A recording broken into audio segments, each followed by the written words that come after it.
The morning sun rose over the endless plains as the troops advanced at a measured pace. At the head of the formation rode Prince Yuri Brielle, his banner flying behind him, while the knights and soldiers marched in disciplined formation. Jard reported to Yuri that support for Balshad's detachment had been cut off.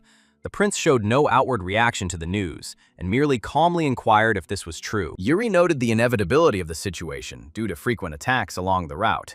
Jard agreed, adding that ensuring supplies had now become their primary concern. Yuri touched his chin thoughtfully, noting that even with the supplies he had prepared, the situation was worse than he had expected. Surveying the plains, he noted that they had reached the depths of the region.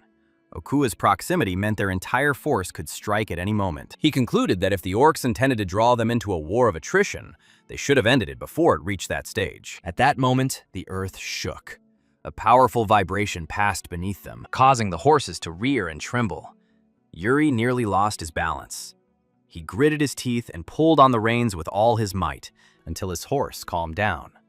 Without hesitation, he shouted for everyone to dismount, and he himself jumped to the ground. The warriors and knights knelt beside their horses.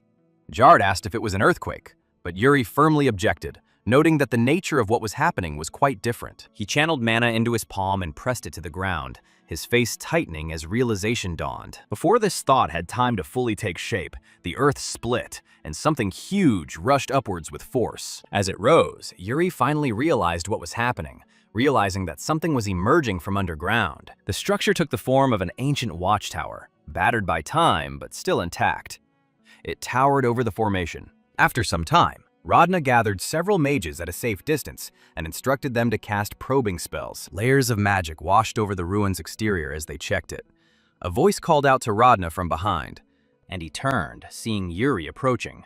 Radna greeted him, and Yuri asked what these ruins were. Radna shook his head with a tired expression, clasping his hands behind his back, and said they had found no connection to the orcs.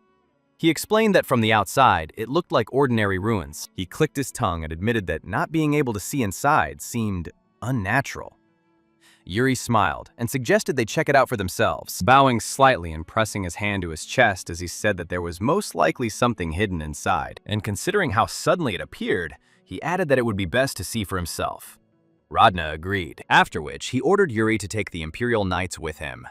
This order instantly extinguished Yuri's fleeting sense of satisfaction. Soon several people approached, addressed him as a prince, and reported that they had placed themselves under his command. The knight leading them introduced himself as Rodan, saying he was pleased to meet him and identifying himself as an Imperial Knight. Jard whispered to Yuri that he didn't want to go with Rodan's men. The prince replied just as quietly that he simply had no other choice. Yuri thought about how he should have obeyed, although he didn't expect Radna to send the Imperial Knights to him so directly. As he mounted his horse to lead the group, he hoped that Radna had no ulterior motives. They soon arrived at the front of the building and dismounted again. Yuri stood in front of a massive sealed door, with Jard on one side of him and Laurent on the other. He noticed that this must be the entrance, but noted that it didn't open. Jard suggested searching for mechanisms nearby, while Laurent kept his hand closer to the sword as Yuri took a step forward. Yuri pressed his palm to the door and said that everything was fine, explaining that he could break it a little if necessary. Even as he spoke, mana seeped out of him, flowing through his hand and sinking into the stone. He concentrated and pressed harder, gathering his strength to elicit a response.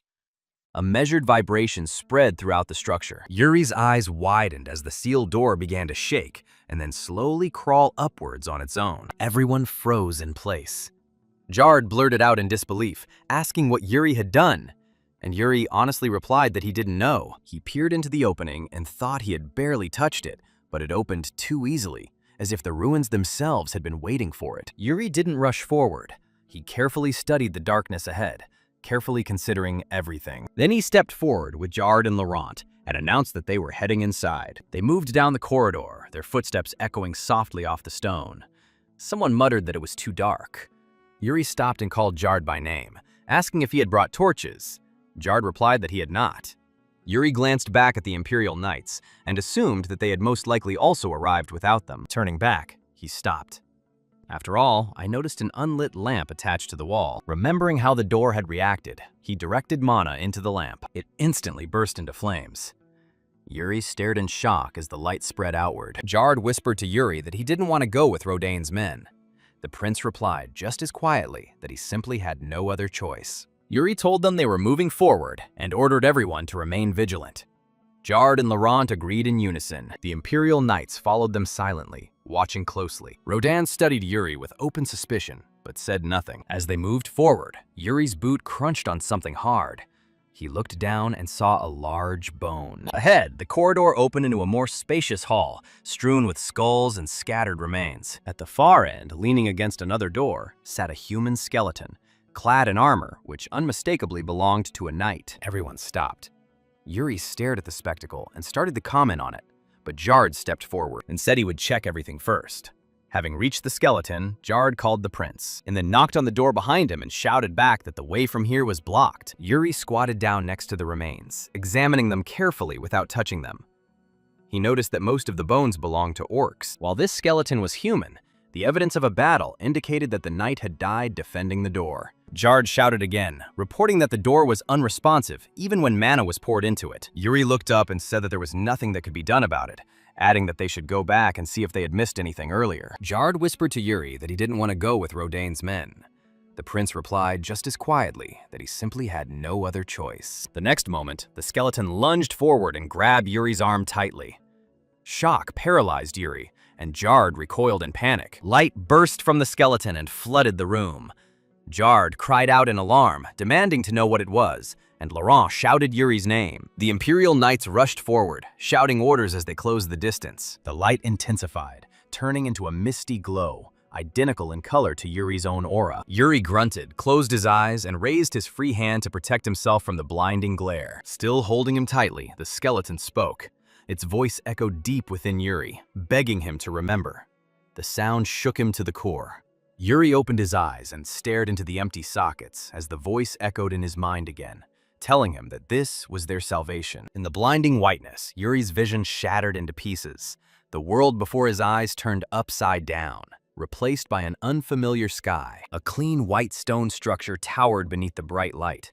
It was unlike the ruins of old, and Yuri felt immersed in alien memories. Suddenly, a boy in a green cloak ran past him, calling his master to look. The older, broad-shouldered knight turned to him, crossing his arms over his chest, and demanded to know where the boy had gone. The boy grinned and explained what he was reading, clutching a thick volume to his chest. When Yuri looked at the knight's armor, he recognized it. This armor was on that skeleton. He wondered if he was witnessing a skeleton's memories. And I thought that leaving something like that behind must have required colossal magic. He watched as the boy slowed down and stopped next to his master, who asked if he had anything he wanted to tell him. The boy opened the book on the grass. Its pages filled with dense text, circles, and diagrams. The master asked how the boy's studies were progressing. The boy fell silent. The master's patience had run out. He insisted on an answer and warned the boy not to change the subject. The boy dejectedly admitted that reading brought him no pleasure. The master asked if there was another way for him to become a good hunter. Yuri felt a strange pain from this dialogue, thinking that it reminded him of the old times when Bernard nagged him incessantly. Then the master told the boy to look carefully and put his hand into the bag. Taking out a jagged red crystal, where the light played like blood on glass, he called it the mark of an orc hunter and the condition for recognition as a full-fledged warrior. Yuri silently absorbed this explanation, thinking that it answered more questions than he would have liked. But the boy didn't look inspired. Instead, he spoke with disappointment, saying he didn't understand why they had to kill orcs, and assuming that negotiations should be possible. Silence followed. The master's gaze hardened, and he said that the boy himself had asked for the truth. He ordered him to listen carefully and stated bluntly that the orcs, these are people corrupted by black magic. Yuri caught his breath, and he reacted in shock, demanding to know what it meant. The memory sank into a deeper darkness. The master declared that long ago, a power-obsessed nobleman had exterminated his people. The vision showed a throne rising above a sea of bloodied bodies. When a royal decree prohibited murder, a black magician came to a nobleman and perverted the law, arguing that the king had forbidden killing people, not turning people into something else. The nobleman rejoiced. A ritual chamber appeared, illuminated by a single red glow like an unblinking eye. The nobleman began to forcibly inject black magic into people, and those who came into contact with it turned into inhuman monsters, filled with hatred for humanity. The orcs known today, as the master explained, were humans corrupted by black magic. Yuri's eyes widened as the truth dawned on him. He said it meant the orcs he'd been killing were descended from humans. The boy asked if the black magician had been punished. The master replied that no, explaining that by the time the nobleman's crimes were dealt with, the magician had already disappeared. He added that no way to reverse the transformation had been found, and the kingdom had ultimately given up hope. The boy was left stunned. The master looked up to the sky and said that the hunters existed to take damned lives and grant them salvation in the form of peace. Yuri's thoughts sharpened as he wondered if the black magic he had once inherited was related to the power used by orc shamans and the human sacrifices the foreigner had mentioned. The realization hit him so hard that he shuddered. The air rippled. Yuri felt the memory shift. The bright towers and stones split and faded, plunging into darkness, while the destroyed corridors gave way to an open field. Yuri blurted out in disbelief, asking if they were inside the ruins. The boy, now older, grabbed the master's cloak and screamed that he could not accept this. The master sharply knocked his hand away and ordered him to let go. The boy demanded to know how the master could stand against them alone, insisting that he would die. The master shouted back, asking if the boy had expected him to wait for reinforcements, and then declared that this was the end of Adalbane. Yuri watched this with bated breath, thinking it must have happened 10 years ago. The name Adalbane seemed familiar. A wave of orcs surged through the darkness in the distance. The trembling boy accused the master of using decoys, but the master sternly replied that there was no time to waste. He grabbed the boy by the shoulders and said that he had to survive and carry their wish forward, because that was the role of the next generation. The boy swallowed and replied that even if he ran alone, he wouldn't get far. He then insisted that he would rather leave the memories of the orc hunters here, within these ruins, and pass them on to their descendants. The master muttered that the boy was stubborn. Yuri's chest tightened as he realized that this was precisely why the memories were preserved here. The stone cracked with a powerful blow as the staff sank into the ground. The boy declared that they would leave these memories behind for future generations to see. Blue light poured through the darkness as he raised his glowing staff. He declared that what they were leaving behind was the secret of the orcs, as well as the techniques and experience of the most powerful orc hunter, and that even if they perished here, the next generation would fulfill their wish. The master looked broken and trapped. The boy struggled against the raging blue stream, his face filled with despair, and he prayed for it to work, begging that their deaths would not be in vain. Yuri watched, staring at the pedestal, bathed in blue light, and the limp body of the boy nearby. He wondered if the boy in the memory had been looking right at him. A faint, alarmed voice reached his ears and warned him to beware of the devil's tome. Yuri repeated these words in a shocked half voice, wondering what this devilish tome could be. The blue light shattered above the pedestal. The crystal cracked and exploded. The shards scattered into the darkness like falling glass. The faint voice faded, trying to reach him before fading away completely. Yuri's eyes snapped open beneath his helmet as he was thrown back into his own body. His breath caught in his throat. Lying amidst rubble and debris, he raised his head and asked where they were.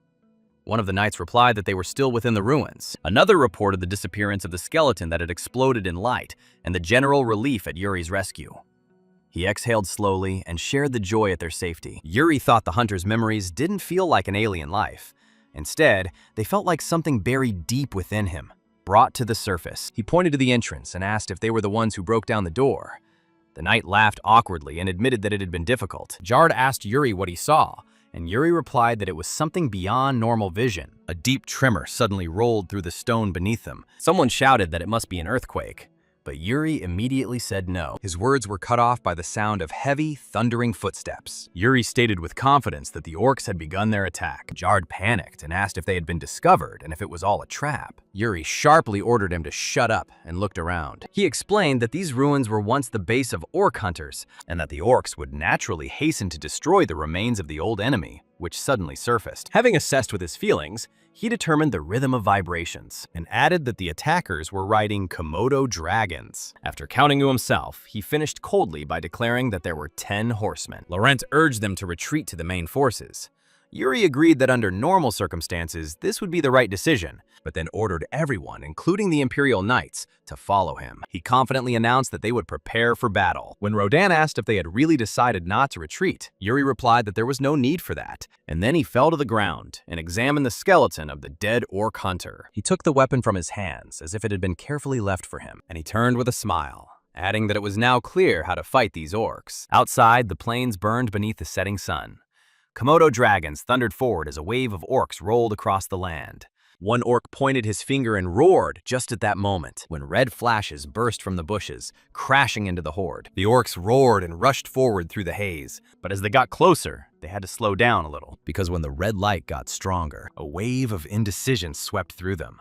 Yuri soon appeared in everyone's sight and shouted loudly that the moment had come. At his signal, the knights, hidden in the thickets, rushed forward, although not everyone was very prepared for the sudden ambush. But they still ran forward to meet the orc army. Steel flashed as the first impact occurred. Jard sliced through the orc's torso and sealed the deal with a crushing blow. Laurent decapitated his opponent with one move, while Rodain got into his stance and plunged his blade into the orc's neck, causing the creature to howl as blood gushed down his throat. Yuri watched this and thought that everything was working. His hand tightened around the small red mark on his chest, and he found it incredible that the hunter's mark could change him so deeply. He realized he could read vibrations to count enemies and sense where to set traps, instincts he had never possessed before. He realized that this was precisely why the hunter had shown him those memories. A huge orc rushed at him with a roar. Yuri felt as if decades of experience were ingrained in his bones. He saw the perfect angle and the exact point to strike. He instantly rushed forward,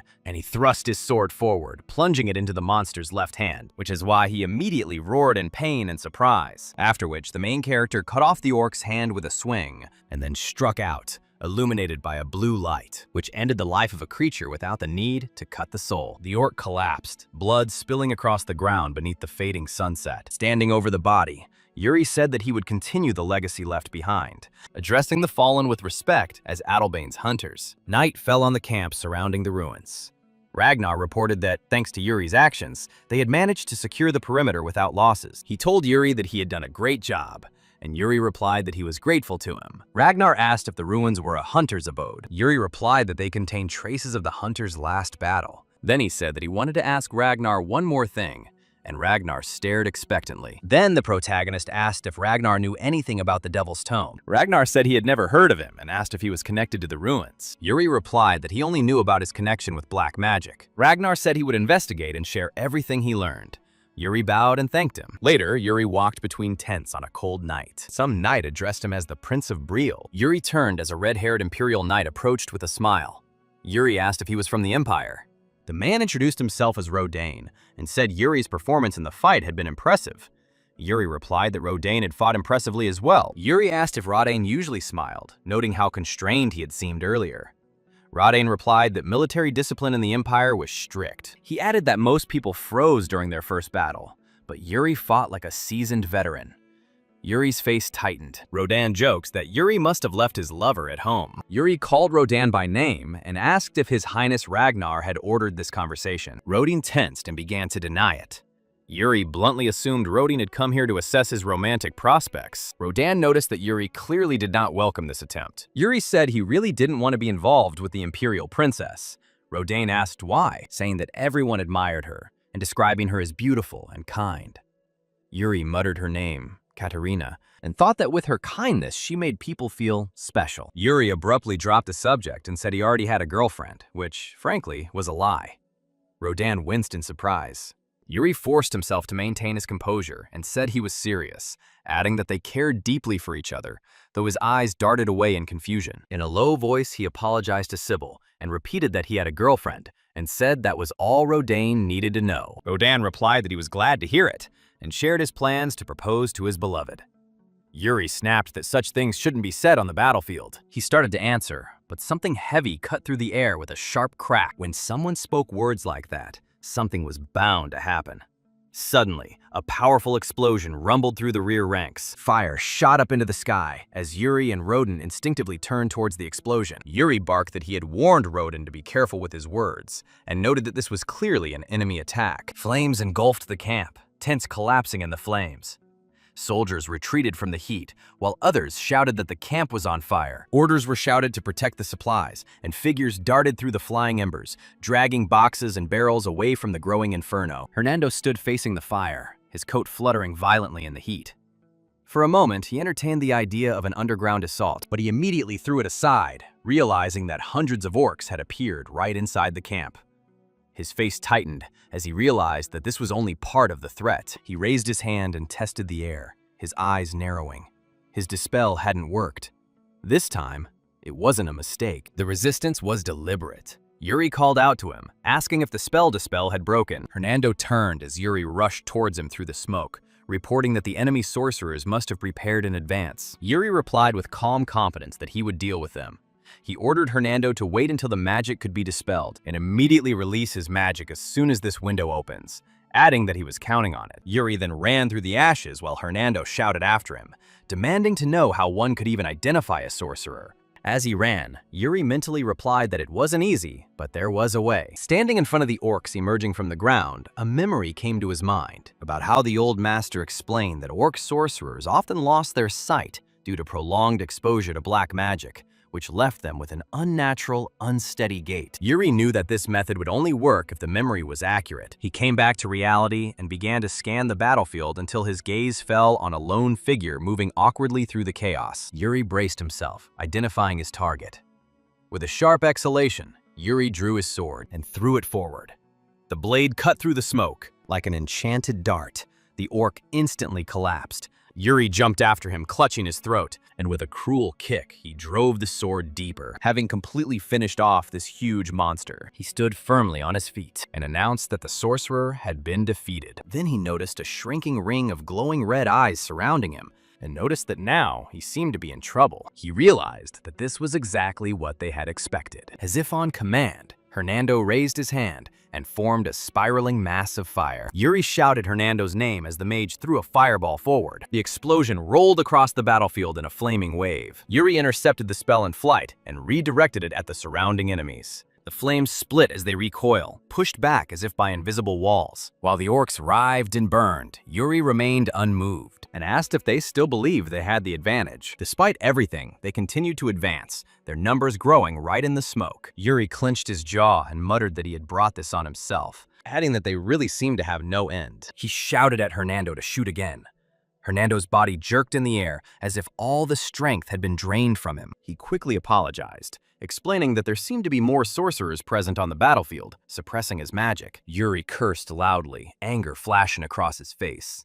He turned fully to face the horde, lowering his sword, and forced his voice to sound calm as he invited them to come closer, asking them to be more gentle. He admitted to himself that rushing alone into the very center just to eliminate the sorcerer was reckless. He realized he'd let himself get carried away. His grip tightened so tightly the skin cracked. He evened out his breathing and reminded himself that he'd died once before. Taking a low stance, Yuri gripped his sword as smoldering embers flew around him. He shouted out his name and firmly decided that even if he died here, it would not be a shame. Rising with a grim smile, he raised his blade and provoked the orcs to attack. A calm voice responded from the depths of chaos, expressing approval of his resolve. A heavy aura descended upon the battlefield, raising sparks and dirt into the air. A long-haired swordsman emerged through the smoke and flames, cutting through with a single, fluid strike. Yuri's eyes widened as he shouted that it was his master. Without turning around, the master told him to give it his all and leave the rest to fate. He explained that those who are willing to die are truly living, while those who cling to life are already dead. He added that only one who has achieved this state can be called his disciple. The master turned effortlessly and announced that he would demonstrate Jongsong's sword. Taking a deep breath, he unleashed the azure cloud and crimson glow sword art. Crescent Moon Impulse! A massive crimson arc of fire and steel swept across the battlefield, cutting a wide clearing as the night turned red. Yuri stared at it in awe, ash and sweat streaking his face. He realized that it was the same power he remembered, a power that rivaled the 10 strongest beings on the continent. The same crushing strength his father had once wielded. The master announced that he would take on half of the enemies and ordered Yuri to deal with the rest. Yuri responded sharply and rushed forward, his blade flashing as blue-edged energy erupted with each strike. While Yuri fought, the master watched him closely. He noted that Yuri's movements were rough and chaotic, but at the same time experienced and practical. While Yuri clashed with the huge orc and pushed him back, the master reflected on the fact that such talent never exists in isolation, and inevitably attracts others to it. Looking around the battlefield, covered in smoke and ash, the master thought about the heavenly forces plunged into chaos and about the dark star spreading across the world. However, he also sensed a smaller star that was still shining. He wondered if this meeting itself was fate. A faint smile touched his lips as curiosity got the better of him. Yuri lunged forward again, slicing through flesh as blood sprayed across the scorched earth. Watching him, the master formulated one last thought, wondering if this child would one day be swallowed up by the world-threatening dark star, or rise to become the new star that will replace her. The next moment, the orc's blade cut through the chaos, and then another crushing blow fell, from which the earth shook, and dirt and sparks flew in all directions. An explosion thundered near the formation and enveloped the field in thick smoke. Two red-eyed orcs burst out of the swirling dust, growling ferociously as they continued their onslaught. Prince Yuri turned towards the onslaught and called out to Jard and Laurent. Seeing their line begin to sag, he extended his hand forward and ordered them to stop the enemy. One knight rushed forward and blocked the heavy swing with a clang of steel, while another threw the orc back with a brutal counterblow. A cry of pain cut sharply through the clash of blades. Jard surveyed the battlefield and reported that there were too many underground tunnels, adding that they were losing ground too quickly. Yuri fell silent for a moment, listening to the tremors beneath his feet. Recognizing the truth of the warning, he added that the underground movement of such large forces clearly indicated trouble. Squinting, he peered deeper with his senses and realized that, besides the orc sorcerer, there was something else moving below. Jard called out to him again, but Yuri dropped lower and directed his perception into the vibrations beneath the battlefield. He asked himself where it was, and then demanded to know where they had dug the tunnel. Catching a faint, irregular rhythm through the soil, he suddenly focused on the source, which resembled something like a giant sandworm from legend. Yuri claimed to have found it. He rushed forward and gave a sharp signal for everyone to follow him. His men hurried after him. Jard doubted whether this was really the right direction, but Laurent immediately cut him off, saying that no one doubts Yuri's words, to which Jard reacted with visible concern. They stopped abruptly as the shaking intensified. Yuri said it was the central point, the place that vibrated non-stop. The air shook, and a hooded orc shaman came into view, baring his teeth and raising a crooked staff. The shaman began to chant a spell and pressed his palm hard to the ground. The earth groaned in response. Cracks quickly ran in all directions as the rocks heaved up, and something massive rushed upward with force. The surface cracked. Huge figures burst through the torn soil and leaped forward in a spray of debris as the earth crumbled behind them. Yuri watched this without flinching and muttered that everything was exactly as he expected. 3 orcvals advanced with raised weapons, their red eyes blazing and cruel grins spreading across their faces. Yuri noted that he had expected them to appear sooner or later. More orcs spread out behind them, forming a living wall that separated Yuri's group from the shaman. They began chanting again, shouting the words in unison as if casting a spell over the entire battlefield. Jard leaned over and said the enemy had deliberately targeted Yuri.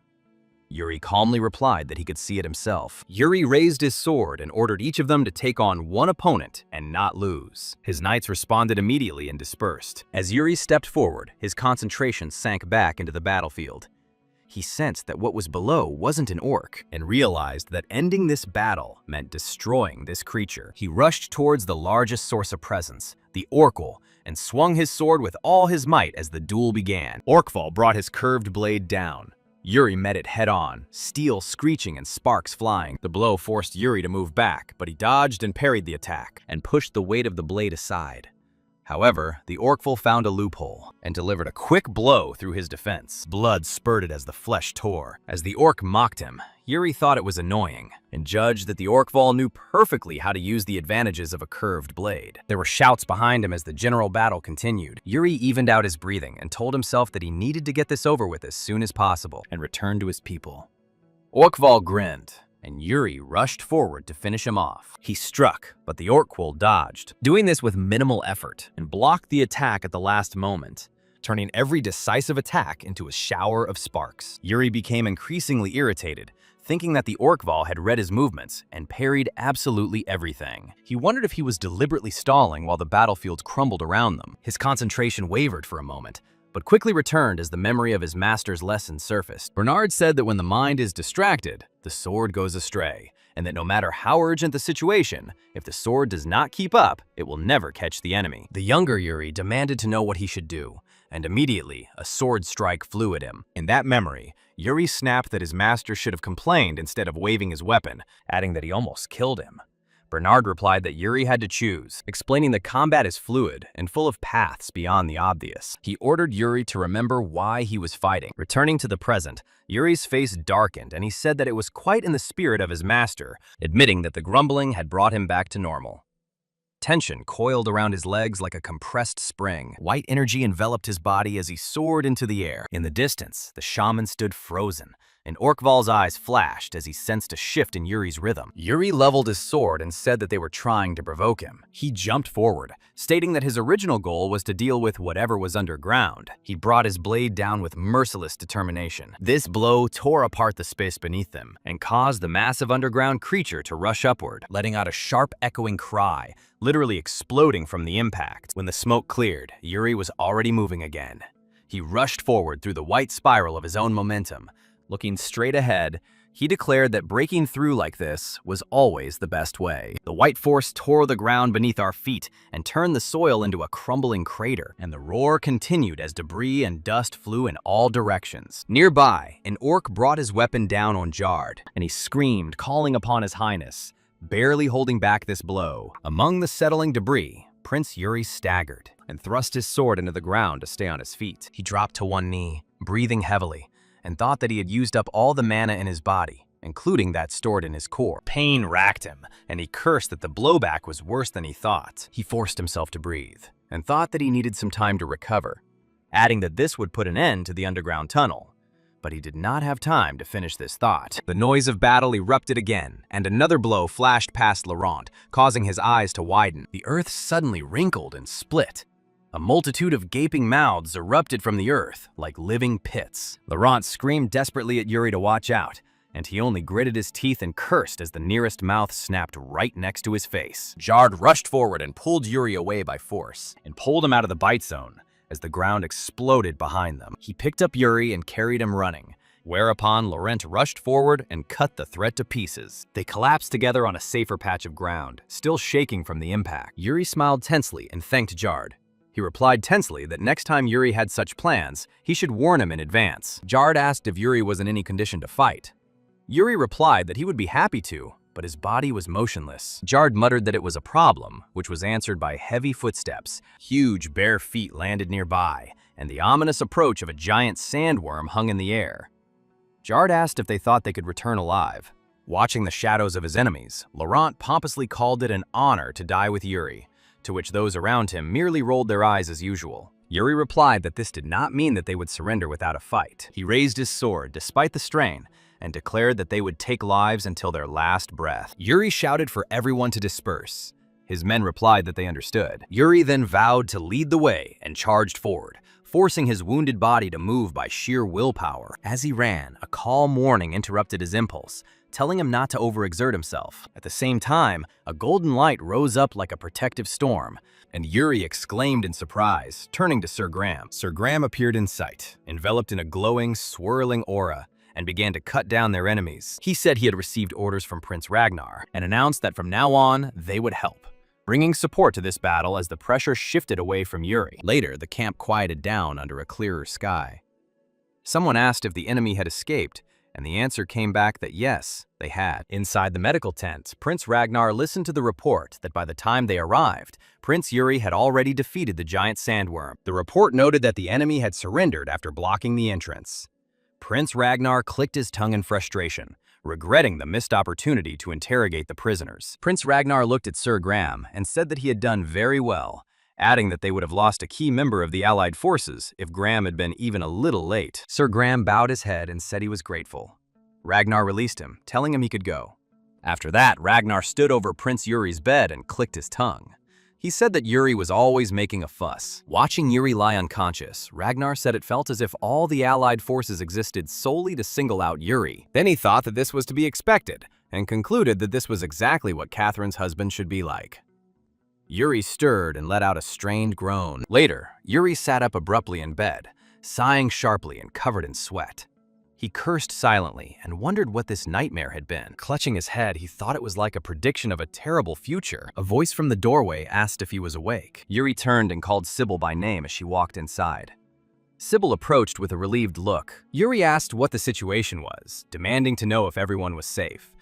She told him to calm down and said the battle had ended safely. She explained that while Yuri was unconscious, the Allied forces advanced for 2 more days, adding that everyone had been understanding so that Yuri could fully focus on his recovery. She then asked how he was feeling and said that she calculated that his mana had been restored. When Yuri moved and checked his body, Sybil smugly said that he could thank her for it and boasted that he didn't receive holy healing from the Princess of the Holy Kingdom every day. Yuri exhaled and said, okay, he was grateful, and then asked where they were at that moment. Sybil stood up from her chair and invited him to look outside, and holding out her hand, she said that she was sure he would be surprised. She led him outside, sunlight flooding the camp as they walked side by side. Yuri froze when the view opened up, starting to say that it was amazing, while Sybil watched his face and asked what he thought. She pointed to the distant walls and said that this was the final destination of the Allied forces, the fortress of Okua. Yuri said they had finally arrived. She replied that they had. Without looking away, Sybil grew serious and said that she should first thank Yuri. Yuri made a quiet, puzzled sound. Sybil said they wouldn't have made it this far without Yuri. She added that even if they had, the losses would have been far greater. She said she was very lucky to have Yuri by their side, and she thanked him again, squeezing his hand lightly with hers. Yuri swallowed, and then asked if, since she was so grateful, she could do him a favor. Sybil repeated the word in surprise, asking what service was being discussed. Yuri hesitated, and then cautiously said that if Sybil didn't mind, he wants something from her. For them to pretend to be dating. Sybil blinked and demanded to know what that was supposed to mean. Yuri scratched the back of his head tensely and said that he thought he might get a marriage proposal from Ragnar, and insisted that this was exactly what he absolutely wanted to avoid. He added that it would be good for Sibylla, too. Then he asked if her brother wouldn't try to marry her off as soon as she returned home. Sybil studied him for a moment, then relented and said okay. Yuri's eyes widened as he blurted out, "Did she really agree?" But then she raised her finger and said there was one catch. Sybil smiled sweetly and said there was one condition. She explained that since this business would be done under her name, she could not do it without some benefit to herself. With a bright smile, she suggested doing everything honestly and simply, using a wish token. Yuri froze and called the situation over the top. Sybil leaned forward and with a piercing gaze, asked if he was afraid of her strange requests. She shrugged with a sly grin and said that if he didn't like it, he could look for someone else. Yuri looked away, silently rubbing the back of his head. And then she asked, with whom is this marriage proposal planned, to avoid which he has to go to such lengths? Yuri answered directly that he was talking about the imperial crown princess. Sibylla cut him off in disbelief. She demanded to know why he wasn't grateful for such a chance, but Yuri insisted there was no reason for that, reminding her that he was, after all, a prince too. Yuri asked what she meant. Sibylla explained that the empire enjoyed greater state prestige than Brielle, and added that the princess was beautiful and had a wonderful character. She said that the princess had practically everything with her, hinting that he should be happy about it. Yuri crossed his arms over his chest, his face darkening, and he said he didn't want to get married. He said the princess's character was just a mask, and he insisted he saw it perfectly well. He turned away and said that, in any case, regarding the wish token she mentioned, he would put it aside and look for another way. Before he could leave, they were interrupted by a loud call, and Yuri flinched at the fact that he was being addressed. Prince Ragnar strode up, accompanied by his retinue, and said that he was just about to report back to his homeland about Yuri's amazing successes. He laughed and said he thought Yuri would sleep for at least 4 days, but he was already completely healed, calling him incredible. Yuri thanked him politely. Ragnar threw his arm over Yuri's shoulders and said okay, then added that his entourage seemed to have shown great interest in Yuri's news. Yuri's eyes widened as horror crossed his face, and Ragnar, glowing with enthusiasm, thought that this was a wonderful event and began to pat Yuri on the back. Covered in sweat, Yuri mentally agreed that a wish token or anything else would do just fine, and mentally prayed for help, and then called Sybil by name, as if crying out for salvation. Ragnar held the swaying Yuri, and Sibylla quickly told Ragnar that Prince Yuri had only recently woken up, asking him to show understanding so that Yuri could rest and come to his senses a little. She stepped forward gracefully. Ragnar asked her name, and she introduced herself as Saint Sybil, addressing His Highness politely. Ragnar noticed that she seemed to care a lot about Yuri, and asked if they were close. Sybil took Yuri by the arm and said that they were not just close, after which she announced that they were in a relationship. Ragnar stood frozen in shock as visual effects of love hearts literally exploded around the couple. He turned to Yuri with obvious disappointment, asking if it was true. Yuri forced a forced smile and confirmed that it was. Ragnar clicked his tongue in anger, and then awkwardly said that they looked great together, adding that they could talk about it in more detail later. since he was sure that they were both already fully awake. Having announced a close battle with Okua, he added that due to long marches and continuous battles, the troops would continue moving only after a short rest. At sunset, the silent camp listened to Ragnar, who called for full readiness before the long-awaited final battle. He added that on the other hand, the orcs will try to exploit their vulnerability in a new way. He changed his tone and said that nevertheless, they had the strongest fighters from all over the continent on their side, from the Empire, from the Briels, and from the Holy Kingdom, ending with the fact that now they simply could not lose to some orcs. Prince Ragnar stretched out his hand towards the Okua fortress under the scorching sun and said that from this moment on, they will begin to exterminate these filthy creatures of unknown origin. His fingers clenched into a fist, and he added that they would make the entire continent know their names. Watching the horizon, Yuri remembered how, with the firm goal of correcting past mistakes, he joined the Union and reached the very threshold of Okua without a single defeat. He thought that 5 years had already passed since he returned to the 13th year of his life. He thought that since then he had been training his body and technique, returning the legacy of his ancestors, and kept close to him those who would share his fate, bound by the bonds of fate. Following a plan that was clearly better than his previous life, while the sky was burning golden, Yuri thought that now that he had reached the level that allowed him to stand shoulder to shoulder with the strongest on the continent, only now did he come face to face with the very first culprit who had led to the fall of the Briels. In his mind, he declared that his only goal was to stop the fall of the Briels, and he vowed that this time he would definitely protect his people. The scene changed. Night fell on the imperial palace of the Gronsian Empire, and inside the wines were carried through the halls of the luxurious assembly, where aristocrats lazed and drank, and some people were already completely giving in to drunken lust. While the glasses were clinking, someone said that since the conversation had already started, they should mention the news about the Allied forces. The second one dismissed it as uninteresting and asked about the latest rumors. Someone's voice echoed that they would soon be facing a final battle. Someone gasped, and another added that, according to rumors, the Allied forces were invincible. Then someone else praised him, saying that this was to be expected from His Highness, calling it incredible. Lighting a cigarette, he noticed that His Majesty didn't even deign to glance at him. A man laughed and warned him that such things shouldn't be said in the palace. The woman raised her glass with a bored smile and said that it was time for them to change such a boring topic. She asked if everyone knew about the third Prince of Brielle who had succeeded in the war. They answered in the affirmative.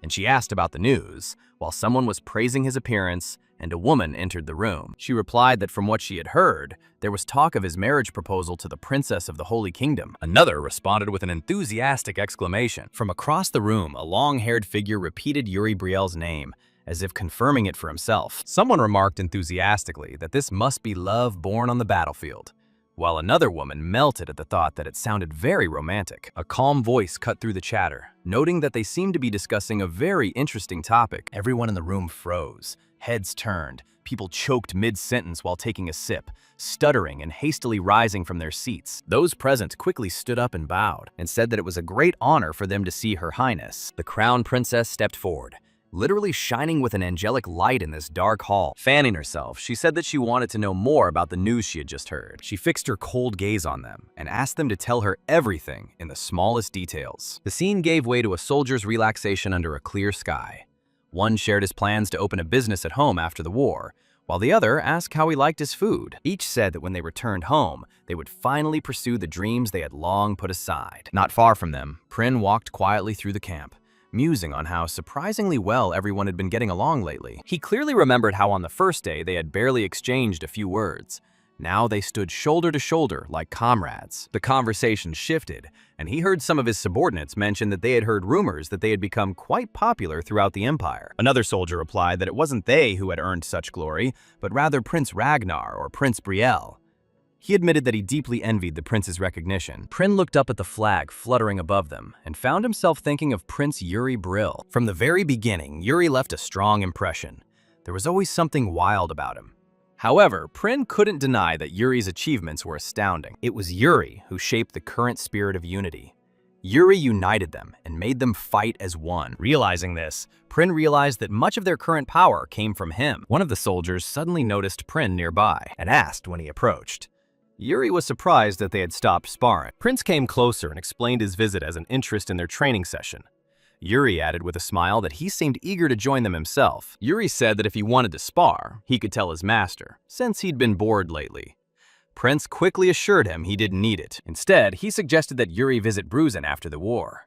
He added that he would be honored to show Yuri the Bruzen Sea. Yuri laughed and replied that he would remember this invitation. He suggested that after they defeated the orcs and the war was over, they would have a grand feast together. However, in the next scene, without warning, bells began to ring furiously throughout the camp. Under the bright sky, a dark and furious aura surged towards them. A desperate voice screamed that the enemy was attacking.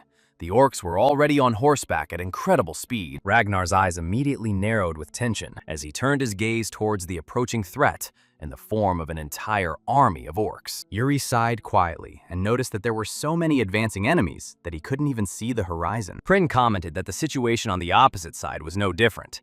Jard reported that the camp was completely surrounded by an orc army. Yuri asked if Jard was scared, noticing that he had become unusually silent. Jard snapped back that he wasn't afraid. Yuri laughed and noticed that Jard had changed. Explaining that in the past, he would have definitely complained about being dragged into such trouble, Jard demanded to know exactly what time period Yuri was referring to. Yuri calmly explained that he only meant that they had come a long way since then. He firmly stated that they would go even further because the journey was not over. A huge foot suddenly fell to the ground. The ground shook as a huge and ferocious orc stepped forward ominously. Jard reacted in shock, exclaiming at the overwhelming presence of the creature. Yuri squinted and came to the conclusion that it must be Okua, the orc king. The monstrous figure roared, and Yuri confirmed with certainty that it was indeed Okua. Immediately, the rest of the orcs took up the roar of their king, and their voices merged into a thunderous wave. The human soldiers refused to simply stand there. The blare of horns thundered in response, cutting through the chaos. Ragnar quickly lowered his sword and gave the order to attack. Okua's face was contorted with ferocity, his red eyes blazing like fire. Then both armies rushed forward, and the battle began in earnest. The human warriors urged their horses forward with fearless determination. Yuri raised his sword high and called out to Brielle. Steel met flesh. The two forces clashed violently, and blood sprayed across the battlefield. The Okua army struck back with wild force, their attacks shaking the earth. The blade pierced the orc's neck, causing blood to gush out in a crimson stream. Those who witnessed this were momentarily frozen in shock. Yuri turned sharply and ordered everyone to maintain concentration. Suddenly, a heavy shadow passed over him. Someone looked up and wondered why the sky had suddenly darkened. A moment later, winged silhouettes appeared in the field of view, and a cry of horror echoed through the ranks that wyverns were descending. From the air, Okua's troops aimed their bows downwards. The arrows were drawn and released in a merciless volley. Instead of fear, a spark of excitement flashed across Yuri's face. He noticed that this was exactly the kind of fight the enemy had desired. He placed his hand on his sword and noted that such an attack from the sky would consume a colossal amount of mana. Despite this, he swung his blade. A stream of energy exploded outside, magic bursting into the air as if it would crush the very space around it. His face became stern as he continued to fight. With colossal force, he threw his sword forward, trying to crush the enemy's onslaught. The enemies above roared in shock at this sudden counterattack. Yuri calmly calculated that the height was sufficient. He took a low stance and jumped high into the sky. In a precise movement, he grabbed the reins of the steering wheel, which one of Okua's warriors was holding, and pulled it down, throwing him to the ground and seizing control of the air. He stated that if they believed they could attack safely from above, they were sorely mistaken. He swore that each of them would fall from the sky. His eyes darkened with killing intent as he raised his hand and made his firm statement. The scene changed. Armored soldiers clashed under the shadow of the palisade, blood splattering. Dark-winged wyverns swooped overhead, their riders screaming piercingly. On the ramparts, the knight reported to Prince Ragnar that the archers were standing ready. Ragnar didn't answer right away. He continued to stare at the sky, his gaze transfixed, as if he couldn't tear himself away from what was happening above. When the warrior called out to him again, Ragnar finally answered in a quiet, tired voice, admitting that he truly did not know anyone crazier than Yuri. High above the battlefield, Yuri clung to the back of a wyvern, weaving between the attacking enemies.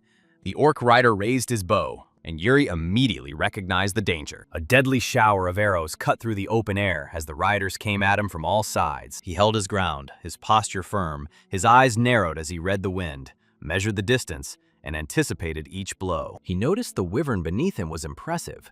Without slowing down, he spoke directly to the creature, noting that she should think with her own head and not throw her life away for the sake of the orcs. He pressed harder, arguing that even the slightest act of resistance could help save others of her species. The wyvern reacted with obvious irritation, snapping its jaws defiantly. Yuri laughed, taking this stubborn answer as proof that the creature understood him. He stated that if that was the case, then they should have given it their all. The wyvern swooped down, and Yuri decided to charge straight ahead. The wind tore at his cloak as he struck straight at the lance. His sword flashed once in a clean, decisive arc, and the enemy rider was instantly cut down. He took the brunt of the blow, but 2 more orc riders gave chase. In response, he twisted, doing a somersault in the air, and sharply began to decline. A smile appeared on his beaming face, and the white aura gathered on his blade, and with one cruel blow, he cut down both pursuers. He calmly stated that it was over with. Then he sank heavily back onto his wyvern. For a brief moment, it seemed like the sky belonged to them. Yuri mentally acknowledged that this exchange of blows had worked in their favor. However, his expression darkened as more wyverns approached them. He calculated that destroying them one by one would take too much time. Greenish-tinted energy swirled along his arm as he decided to change his approach and use his power differently. Below, the front lines began to buckle under the mounting pressure. A commanding voice shouted that they were obliged to hold the line. The response was heavy breathing and pained groans from the ranks, struggling to hold on. The knight cut down the advancing orc, but he staggered as new waves of enemies surged forward. He cursed that they seemed endless. Before he could regain his balance, he felt a shift in the air. He froze in confusion when the wind began to swirl violently, growing stronger with each passing second. He wondered why the wind was behaving so strangely. Faces turned to the sky. A green spiral swirled in the sky, and someone shouted Prince Yuri's name. The roar of battle faded beneath the oppressive weight of gathering mana. Yuri mentally described this technique as a force shaped by will, a slash that bisected the very soul. His gaze sharpened as the green stream wrapped tightly around him. He understood it as the rotational force of the wind-ring sword and released it forward. Now he smiled, pleased with his abilities, and holding mana near him, compressed into a concentrated vortex. Yuri calmly confirmed to himself that the power was stable and thought about increasing its range. The whirlwind thickened, growing into a huge tornado that rushed downwards like a spear. It pierced the air and swept across the battlefield in a wide strip, scattering dust, weapons, and bodies. The warriors on the ground looked up in shock. One of them thought it must be the rumored third Prince of Brielle. Another noted that the strength of one man rivaled that of an entire detachment. When Yuri came down, someone commented that his techniques were overly pretentious. Yuri muttered that they started grumbling at him the moment he landed. He casually stated that he would call it the Spinning Whirlwind Sword, to which someone bluntly replied that the name was terrible. Yuri turned to Jard and asked about the most important thing: the state of the ground battle. Jard reported that thanks to Yuri, no damage was caused from the air, but that was the extent of the advantage. He warned of a fierce battle, where one side's weakness would destroy the entire formation. Yuri decided to maneuver across the battlefield and assist wherever possible. He turned his attention to another ally and asked who he was. The hooded man introduced himself as Gaunt Meriton, Baron of Faben and Knight of Joachim, and conveyed his greetings to the third Prince of Brielle. Yuri greeted Joachim, calling him a powerful ally, and added that if Gaunt ever needed help, he should ask for it without hesitation. Gaunt slurred his gratitude, and Yuri immediately urged them to push the orcs back even further. Yuri checked on Jard again, asking if he was exhausted. Jard firmly replied that he was not. Yuri noted that every additional swing of their swords meant more lives saved. He ordered Jard to hold the front line. Jard agreed, and the battle continued with unabated force. Knights died in huge numbers. The orcs suffered no less heavy losses. The screams mingled with the furious clang of steel. The air thickened with the feeling that the war was nearing its end. As the silence, bought at the cost of countless lives, slowly descended, the sun rolled towards the horizon. Around that moment, something changed again, and the orc let out a furious howl. The soldiers instantly clutched their heads, screaming in agony as they staggered under the red-tinged sky. Yuri dropped to one knee, thrusting his sword into the ground for support. He stated that the one they had been waiting for so long was finally coming forward. He mentally noted that Okua had finally made his move. Yuri mused that if Okua did engage in battle, they still had Master Noyon's chain as a countermeasure. He noticed that both armies were locked in a brutal war of attrition, but despite this balance, something about the situation seemed wrong. A brutal roar echoed across the battlefield, primal and unnatural. Yuri's eyes immediately sharpened. He cursed that the orcs they had already killed were still getting up and moving. He shouted that Brielle must prepare immediately, warning that the orcs were about to go into a berserker frenzy. The wave of berserkers crashed into the allied formation like a tidal wave. Yuri moved with controlled precision, striking and parrying as his weapons scraped against his armor in a storm of sparks. He ordered the soldiers not to retreat a single step, and told them to hold the line, no matter what. Nearby, a knight called urgently to the prince, telling him to look ahead. Through the crush of bodies and the flash of steel, someone noticed that Okuo was retreating from the center of the fray, and exclaimed that he was trying to escape. Yuri's jaw clenched, and the next second he started chopping everything around again. He stated that under no circumstances could they allow Okuo to escape, and he immediately ordered his troops to pursue him. The pursuit surged forward amid the chaos that reigned. Blades gleamed dully in the gathering gloom. Bodies stumbled and fell. The melee raged as Okua's retreat cut a winding path through the blood and rubble. Then night fell. Laurent rose among the exhausted soldiers, who proclaimed that victory was theirs. In the command tent, the commanders gathered around the map. One boasted that Okua's retreat meant a great victory for them, as the enemy had been completely routed. Another officer suggested that, since the enemy had retreated, they should take some time to rest. Someone else responded with warm approval. The second suggested focusing on recovery, since Okuo was also wounded. The third agreed, noting that the long march had exhausted them, and that rest would restore their fighting ability. Yuri abruptly cut short their optimism, declaring that they were talking nonsense. He asked if they had forgotten where they were, and reminded them that they were deep in enemy territory. He warned that they had no idea what kind of plot Okuo might have been up to.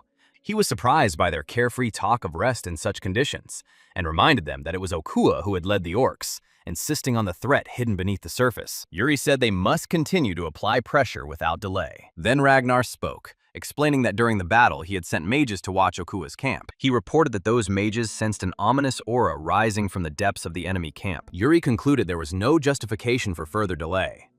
Ragnar gave the final order, announcing that they would set out at dawn, and ordering everyone to ensure that all preparations were impeccable. The assembled commanders unanimously responded that they understood. When the meeting broke up, Ragnar called out Yuri's name. Yuri approached the command table and asked if he had been summoned. The blonde commander stated that there was something he needed to discuss privately, and demanded that Yuri keep what he was about to say a strict secret. Yuri replied without hesitation that he could do so. Satisfied, the commander placed a blue, gem-like device on the table and activated it. The translucent barrier parted to the sides, closing the space around them. Yuri watched as the shimmering wall formed and realized that the commander was sealing the area with mana to block out sound. The commander hesitated, since Yuri was not connected to the Empire, but he was the only person present whom he sincerely trusted. He asked if Yuri remembered the destroyed letter. He answered affirmatively, recalling that it spoke of the Emperor's secret pact with Okuo. Then the commander revealed that someone within the Empire was using black magic. Yuri fell into a deep silence after this announcement. The commander explains that the events of the day had demonstrated the capabilities of Okuo's black magic, and suggested that he was capable of taking control of his enemies. He admitted that they still didn't know how far this influence extended. Yuri asked if he suspected a traitor within the Allied army. The commander replied that for now it remained only a suspicion, and that was why he called Yuri. This was not a matter he could entrust to an Imperial knight. Yuri promised to keep a close eye on everyone. The commander's stern expression gave way to a sly grin. He leaned closer to Yuri, as if sharing gossip, and asked if Yuri would like something. For example, meeting a Katerina when the war was over. Yuri replied dryly that he already had a girlfriend. The commander, in disbelief, launched into a tirade, protesting this statement. Visibly embarrassed, Yuri insisted he was telling the truth and urged them to believe him. Outside the tent, the air felt heavy. Ragnar explained to Yuri that relationships between men and women can crumble in an instant, and friendships often become distant over the years. The darkness slowly melted under the clear morning sky. The leaves swirled gently in the wind. The horse's eyes caught the sunlight as it stamped its hoof and rushed forward. The mounted knights lined up in battle formation. The warrior reported to the prince that all troops were ready, and the prince replied that he understood. Yuri asked what they intended to do with Master Moonchan. He was informed that the master remained inside the camp, and stated that he was conducting the circulation of internal energy. Claiming that he would come forward when the time was right, Gigi chuckled. At the front, the prince surveyed the ranks and noticed too many empty spaces where their comrades had once stood. He reflected on how, after they had endured countless brushes with death and stepped over fallen allies, they had finally reached that decisive moment. Yuri cried out Brielle's name, and the prince thought that no awkward words of comfort could ease the pain of lost lives. Yuri raised the banner of Brielle high and declared that this would be the end. With a bright laugh, he noticed that he too had run out of words. The knights around him laughed in response. The soldiers shouted that they would meet again alive when it was all over, and Yuri swore that after that, he would pay for a huge round of drinks for everyone. The horn was raised and drained in one long gulp. The spears were thrust forward. Yuri ordered all forces to advance further, and the command to charge was given. The cavalry surged forward as one, hooves thundering on the ground, banners flapping in the wind, and the final assault began. Amidst the chaos of the battlefield against the Okua army, the soldier turned towards the thunderous noise, while the banners of Brielle fluttered furiously in the wind. A jubilant voice announced that Brielle had arrived and ordered the troops to clear the way to the fortress, shouting triumphantly while the soldiers advanced and surrounded the battlefield. Yuri urged his men to move faster and follow him, and his subordinates unanimously replied that they would do so, addressing him as Sir. He explained that the structure ahead was a siege tower and said that it would serve as a springboard for them to make a direct assault on the fortress. His face remained tense with concentration as he prepared for the upcoming fight. At that moment, the orc rushed to attack, knocking down all the people in his path, and he rushed forward with a wild roar that shook the field. Yuri instantly drew his sword and declared that it was indeed that same bastard in front of him. He swung without hesitation and directed his blade forward. A pale streak of the spear's aura cut through the ground. The orc quickly raised his weapon to block, roaring even louder after he managed to deflect the spear. Both Yuri and the orc glared at each other with fierce determination, and then Yuri's blade began to shine with an ominous gleam, and in an instant he rushed forward, and with one blow he cut off the monster's head. As the orc's head rolled on the ground, he spurred his horse forward with unwavering determination, ran at full speed and stood on it, and then soared high into the air. When he landed, his expression was cold, and his eyes were icy as he noticed that it had taken quite a long time. He then turned to the soldiers and declared that this would be their final battle. From his elevated position, Yuri looked down with a frown and noticed the presence of black magic. He concluded that, as expected, a sorcerer was also involved. Jard reported that the preparations had been completed exactly as ordered. Yuri praised Jard for his work and pointed out that the enemies before them were elite troops, strengthened by black magic, just like before. He said that Dispel would likely not work a second time, and noted that the stage was already set for them. He then asked if they should begin, and ordered Simon to raise the flag and signal their position to the commander. The soldiers replied that they understood. Yuri rushed forward first, calling for everyone to move. The moment the signal was noticed, Ragnar exclaimed that they had received it and that Brielle had found Okua. He thought to himself that Yuri had handled this faster than expected and secretly admired him for it. Ragnar immediately ordered the signal to be transmitted further and ordered the mobilization of elite troops. Prin burst out laughing and declared that they were finally entering a real fight, and then told Finnick that they were moving out. Sybil immediately replied that she understood. The tension was clearly written on the soldiers' faces. When the violent clash between both sides broke out in full force, the scene shifted. Advancing step by step, Yuri declared that everyone probably already knew the plan. He explained that the main forces would hold the line, while their role was much simpler, and even more dangerously, they had to kill Okua. The monster's roar echoed endlessly across the battlefield. Yuri stood in front of the soldiers like a true leader and pointed his sword forward, smiled with cold-blooded confidence, and ordered everyone not to die. Immediately, the steel of the swords began to tear the flesh of the monsters as he charged into battle against the towering enemy, striking swift, sharp, and relentless blows. The other knights fought almost at his level. The human army literally broke through to victory. Sybil refused to be left behind and concentrated with a fierce intensity. She suddenly jumped down from above and urged Finnick to move.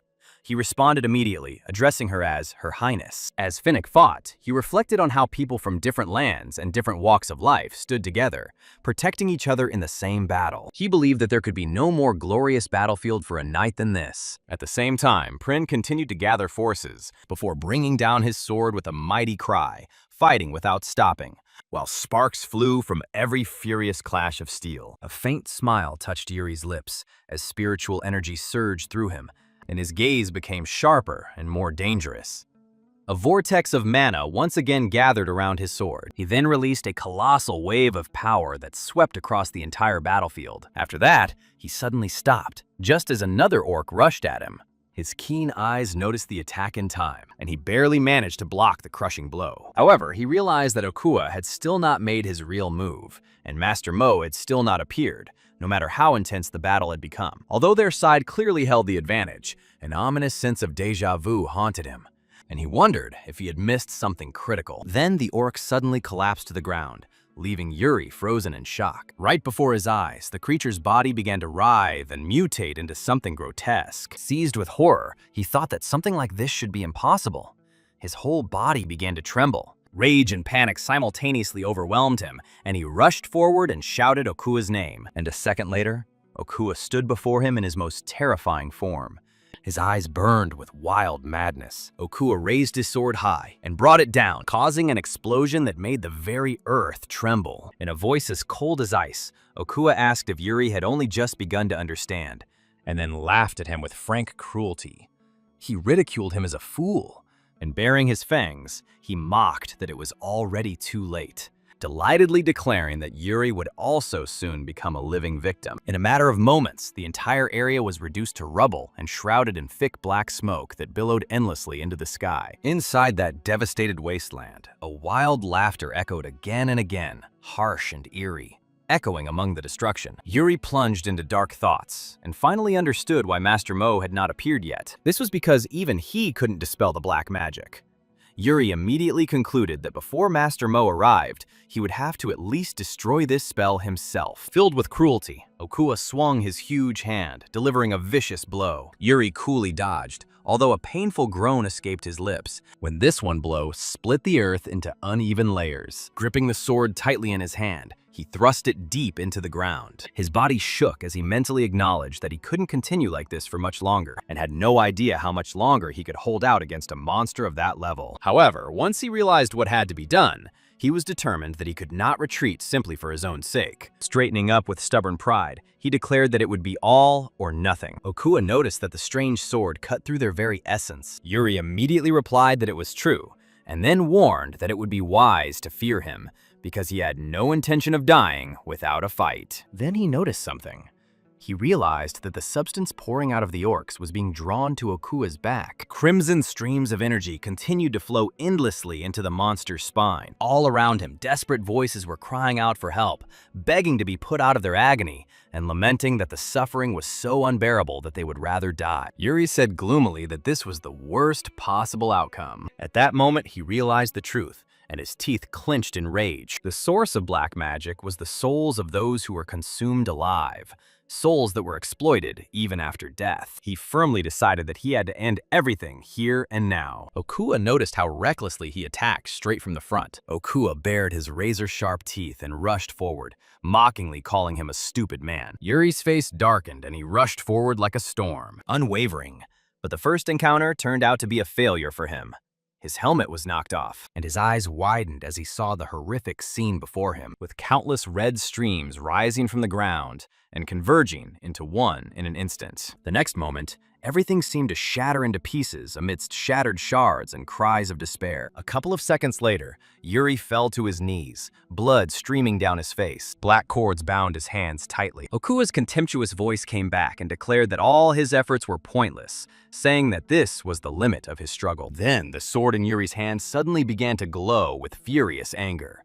He ordered the voice to shut up, and declared that he had carried too many burdens in this life to fall in such a place. Driven by rage, he swung his blade and easily cut through the black bonds. In a flash of light, he rushed forward like lightning and unleashed a relentless barrage of attacks on his enemy. Grotesque, ghostly faces rose up in the midst of chaos. As a blinding light poured across the battlefield, Okua admitted it was better than expected. Fatigue instantly washed over Yuri, and he realized that he could no longer see souls. Just when he began to think he had succeeded, a huge hand suddenly appeared nearby. Without hesitation, he went into a defensive stance, but the blow still fell with such force that split the earth and sent him on a long flight. He collapsed into thick smoke and screamed in pain. Gritting his teeth, he realized that he had reacted too late and that his left arm and ribs were almost shattered. Laurent rushed towards him in alarm and called out to him, addressing him as Your Highness. But the danger was not over. Okuo was already walking towards them and spoke fiercely, noticing that a knight capable of cutting through black magic really did exist. With blood on his face, Yuri noticed that Okuo was speaking a continental language. It's natural for a sorcerer, but Yuri didn't understand why even Okuo used it. Step by step, Okuo got closer and declared that as a reward for the pleasure he had given, he would personally grant Yuri death. Then the monster's fist rushed forward with crushing force as he commanded him to die. Both Yuri and Laurent were instantly overcome with horror, and Yuri instantly realized that he would not be able to block this blow. Then, from afar, a persistent cry was heard. A figure appeared in the distance, desperately trying to intercept Okuo's fatal blow. The moment Yuri saw the newcomer, a faint smile touched his lips, and he noticed that he was late. A calm and confident figure apologized for the delay and ordered them to retreat. Master Muyan then said dispassionately that he would deal with this monster himself. Okuo roared furiously and ordered him not to interfere, and then he strengthened his aura 100-fold, trying to fill the entire battlefield with it. Immediately, a powerful heat burst out from the master's body, and a stream of flame instantly rushed forward. The battle, fiercer than ever, was on the verge of a new explosion. When the two forces collided,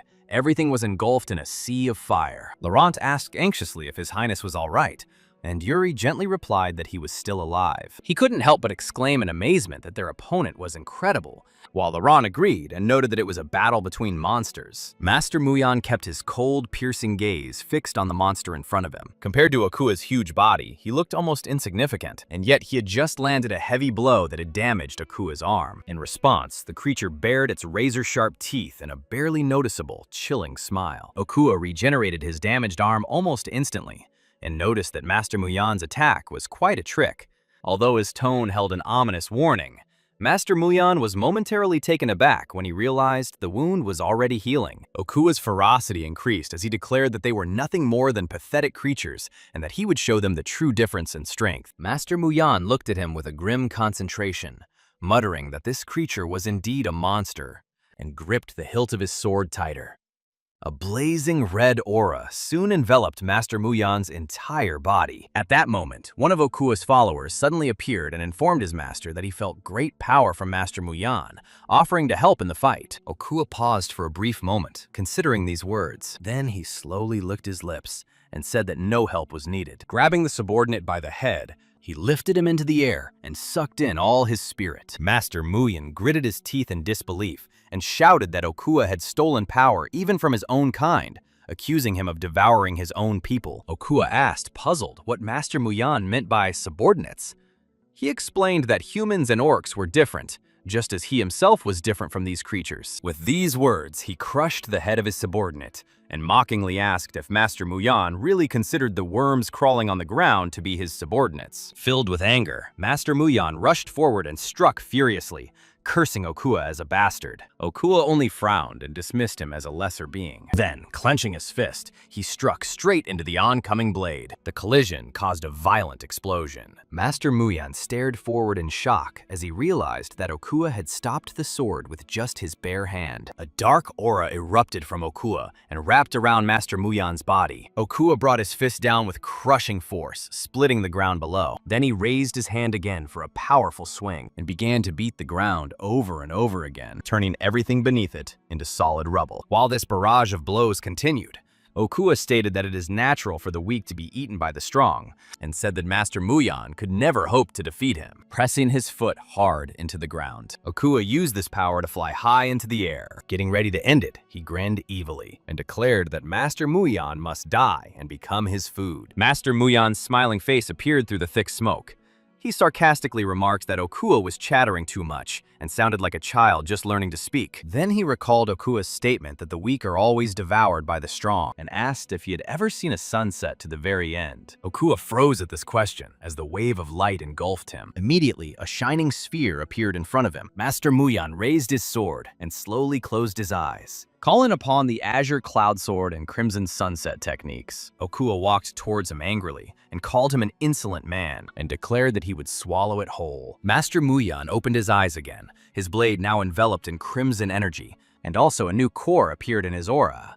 filled with bright and pure energy. And the master released the technique known as Empty Mountain under the bright moon. Driven by a new surge of energy, he slashed furiously at Okua. Okua spat out furious curses, but Master Muyan continued to press him, attacking with crushing blows one after another. Finally, Okua spat out blood in agony, after which he lost consciousness and collapsed to the ground. Master Muyan breathed heavily and thought that everything happened as expected.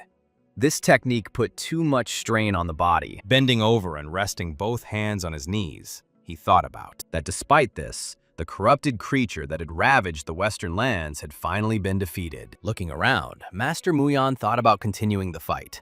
He decided that his student and the others would deal with the remaining enemies, and now he himself must completely destroy this abomination. Cursing through his teeth, he reflected that although he had expected something terrible, but I had never imagined anything so horrific, and I wondered how many people had been sacrificed to create it. Then Okua suddenly appeared behind him and said that what Master Muyan had seen so far was not the whole truth, and that beyond his imagination, the darkness was far deeper and far more terrifying. Master Muyan shuddered and retreated in confusion, horrified that the monster was still alive, even after its head was pierced. Okua's body began to regenerate again, the wound slowly healing as he explained that the nightmare Master Muyan had witnessed had been building up over a very long period of time. Master Muyan dealt him another powerful chop, but this time it had no effect. Okua slowly advanced and said that when the creatures were hungry, they devoured each other like worms, reminding Master Muyan that he had already explained this. To him, Master Muyan and everyone else were no different from insects. Then he raised his enormous hand over Master Muyan. Hearing the noise, Yuri turned his head towards the scene. His face immediately tightened, and he muttered in disbelief that this simply couldn't be happening. Then he saw that Master Muyan had already fallen completely under Okua's control, and he screamed in panic to his master. Master Mo was under the control of a huge hand made of corpses, and gritted his teeth as the creature continued to grow beneath him. He rushed forward with a flaming, slashing sword, and with one blow, he cut through the writhing body and landed heavily, breathing deeply. With disgust in his eyes, he turned to the monster, and he said that it wasn't enough for this bastard to turn the dead into materials for black magic.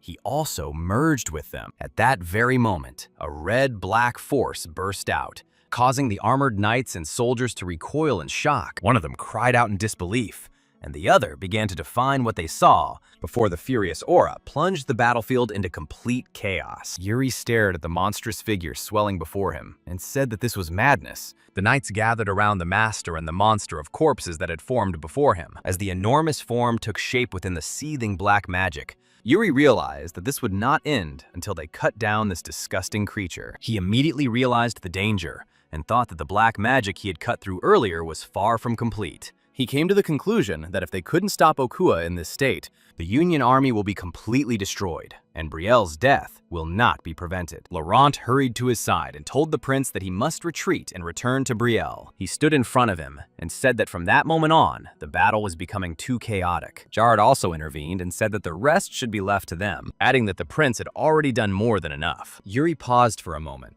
then, deep down, rejected the idea.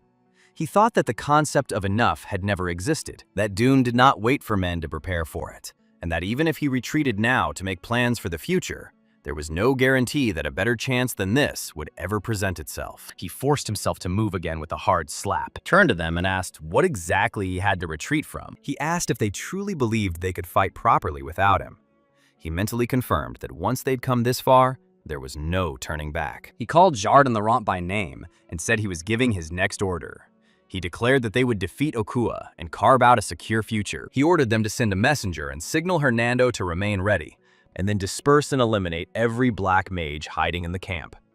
When both men simultaneously responded in agreement, Yuri studied the towering monster and concluded that, now that Okua had grown to such a size, physical attacks alone had clear limits. While Master Mo was fighting the abomination face to face, Yuri realized their mission.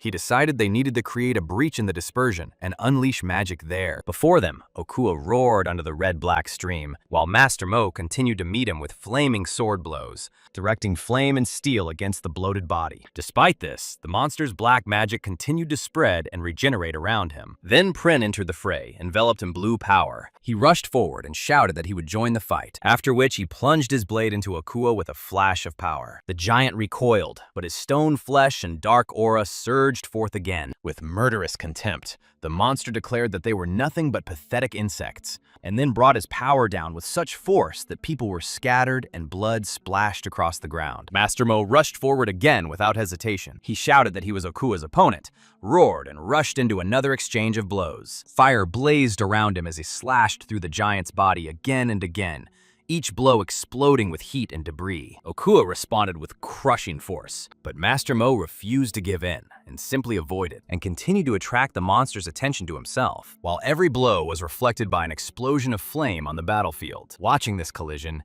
Yuri simply stood in shock, gritting his teeth tightly because he couldn't help the master yet. And then he quietly exhaled and admitted that there was not enough time to find and eliminate all the hidden shamans. Despite this, he didn't back down from his conclusion. He adjusted his grip on the sword and assessed the battlefield, and thought that if they could reduce the number of shamans even a little, they would be able to break through and split the black magic surrounding Okuwa. With this firm resolve in his mind, he waited for the soldiers to move out to carry out his orders, while Master Mo and the others continued to hold the monster in place. Yuri held the sword vertically and thought that if he could split the black magic and to break the spell around Okuwa at least once, this one blow will already be enough. Okuwa immediately sensed it and growled that an annoying insect was crawling up. He ordered the surrounding orcs to tear off Yuri's limbs and lay them in front of him. The orcs immediately rushed forward, but Sybil and her knight cut off their path and rushed to intercept them. She shouted that Yuri was up to something and said that she would cover for him. Phoenix shouted to Yuri that they would hold off the enemy, so he had to hurry. In the midst of this fight, Yuri evened out his breathing and felt the streams of black magic himself. He realized that she was swelling, absorbing death. He thought that his mana had already reached its limit. There was nothing left, and his body could barely stand on its feet. Despite this, a memory came to his mind, telling him never to fear the enemy and do what he believed in. Yuri resigned himself to the fact that until the very end, he would simply fulfill Brielle's duty. He thought about the weight that Brielle's name carried, about the mission that this name imposes on him, and firmly decided that he would simply do it. He fulfills the calling given to him by the name of the guardian, Brielle. The scene changed. Hernando watched the soldiers fighting amid the chaos and said that His Highness was right. Since the orcs could no longer fight properly alone, he concluded that Okuwa was draining their lives with black magic, and if this continues, the allied army will be destroyed.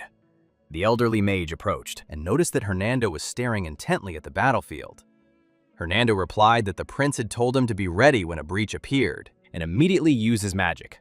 The elderly magician showed understanding and said that while Prince Brielle was exceptional, this situation was on a whole other level. When asked why, he explained that Okuwa had become one with the black magic. He said that even if someone completely stopped the life force flowing into Okuwa, no one should have enough strength left to immediately return to battle, and that even if the prince did create a breach, only a handful of mages in the allied forces, or even on the entire continent, would be able to cast a spell powerful enough to deal critical damage to Okuwa. Hernando calmly replied that there was no need to worry about that part, and then his eyes widened and he looked at the battlefield again. At that moment, a blinding pillar of light rose up. The elderly mage stared forward in shock along with his young colleague, and when he saw the battlefield again, Hernando shouted that the black magic had disappeared. Speechless for a brief moment, he called Hernando's name again, but he didn't answer. Hernando told him to back off, and with a weak smile, said that since their precious prince had asked for it, then he will send him a particularly large spell. A huge magic circle opened. The elderly mage gasped in disbelief as the spell was cast, and a giant fireball began to gather in the sky. Now they stood and looked at the new sun that Hernando had created. Below, the shamans looked up in alarm. Okuwa also looked at the sky with interest, and said that the density of mana was incredible, refusing to believe what he saw. Yuri saw the flaming mass descending and shouted for all troops to prepare for the attack. The soldiers prepared to take the blow. Master Mo also adjusted his grip on the sword, and altogether, they decided to meet the approaching explosion without retreating. Then the spell came down. Okuwa roared that he would not be defeated and put his hand out against the falling fire, but the blow engulfed the battlefield in a colossal explosion. While inside the barrier, Yuri and the nearby soldiers withstood the shockwave. But the main orc had a hard time. All the shamans and orcs were consumed by hellfire, screaming as the fire rolled over them again and again. As the blazing devastation spread, Yuri noticed that the power was beyond his imagination. Then came another thought. That, fortunately, for the moment this had bought enough time, and through the raging fire, Hernando cast a spell on the monster and declared that Okuwa must burn to ashes. Sybil let out a tired sigh and told Yuri that if he ever did anything like that again, he should warn her in advance. Yuri replied that it was not a clear plan, but just improvisation. Looking over the scorched battlefield, she said the result was remarkable, as Okuwa and his orcs were now reduced to ashes. Yuri stared at the ruins and wondered if it was finally all over, but his gaze suddenly became sharp. A blackened mass rose from the charred debris. Okuwa, barely holding back the disintegration of his body, said that it was not over yet, and that insects like them would never be able to overcome him. Yuri stepped forward and said that Okuwa had already lost. There was now nothing left to keep him alive, and he had to accept his defeat. Okuwa glared at him and called him the Emperor's dog, blamed him for everything, and said that he would drag Yuri away with him. Even in this broken state, he rushed forward in a final attack. Before he could reach Yuri, a blue strike fell, and a beam of pure energy literally pierced the monster's chest. Hernando intervened with cold composure and said that it was the end. Looking down at Okuwa, Yuri asked if this pathetic struggle was all he had left before he died. Okuwa, continuing to disintegrate, said that it was not over. Black magic is darker and deeper than Yuri could ever imagine. One day, it will consume him, and he will wait for that day to come. Then, his body crumbled to dust. The soldier stared at the place and said that the monster was dead. At that very moment, the battlefield erupted in jubilation. The soldiers shouted that they had won, survived, and really done it. Joy, relief, and all other emotions burst out at once. Nearby, Master Mo groaned softly under the noise, hugging himself as the cheers continued to thunder. Yuri exhaled, laughed weakly, and said that now it finally seemed real, confirming that they had succeeded. Then the soldiers noticed him and rushed towards him at once. They called for their prince and rushed at him in excitement. Yuri stepped back in confusion, but still fell. When they grabbed him, they shouted that they had broken through, and the protagonist thanked them for believing in him. However, another surprise awaited him in celebrating this victory. New soldiers came running in a crowd, shouting that they also wanted to participate and hug him. Yuri immediately realized the danger, cursed through his teeth, and shouted for everyone to stop and stay back. No one listened to him. The soldiers piled on top of him, calling his name over and over again. Buried beneath armor and limbs, Yuri weakly pleaded with them to be gentle with him. Someone shouted that he was about to lose consciousness. Another yelled for everyone to leave, while someone else demanded to know who said it. And while the celebration consumed the battlefield, something dark again quietly stirred within the remains of Okuwa. Dawn broke over the battlefield. The survivors proclaimed that they had won the war. The priests said it was a hard-won victory, achieved through months of traversing a long, divine, and abandoned battlefield. Before anyone started celebrating, he said they should first honor the memory of those who sacrificed their lives for this victory. Standing before the rows of covered bodies, he declared that God's gaze does not divide people into high and low, and that the devotion and courage of the fallen were attested by the Lord. He said their great sacrifices would form the foundation of the continent's future, and those sacrifices should never be forgotten. Yuri turned to the sunrise and said, "May the Lord guide their souls to heaven." Soon, by order of the priest, the scroll was taken, and then the holy purifying flame is called upon to give their bodies over to the holy fire, so that the fire would consume their souls. Yuri quietly repeated the word, paradise, and then thought bitterly that paradise was meant for those who kept the faith, while hell was for liars. He silently remembered Stefan, Payne, Altos, Gate, Aymar, Goosendy, James, and Dyke. He thought that he was still standing there and not in hell, and came to the conclusion that all that the living could do now is to pray for heaven for the dead and to continue moving forward, carrying their will within oneself. As the list of fallen brothers drew to a close, Yuri silently gripped his sword and said it had been an honor to fight by their side. Then Yuri looked up when he heard his name being called. He called Jard and Laurent by name and told them that there would be many more scenes like this to come, or even far more terrible ones.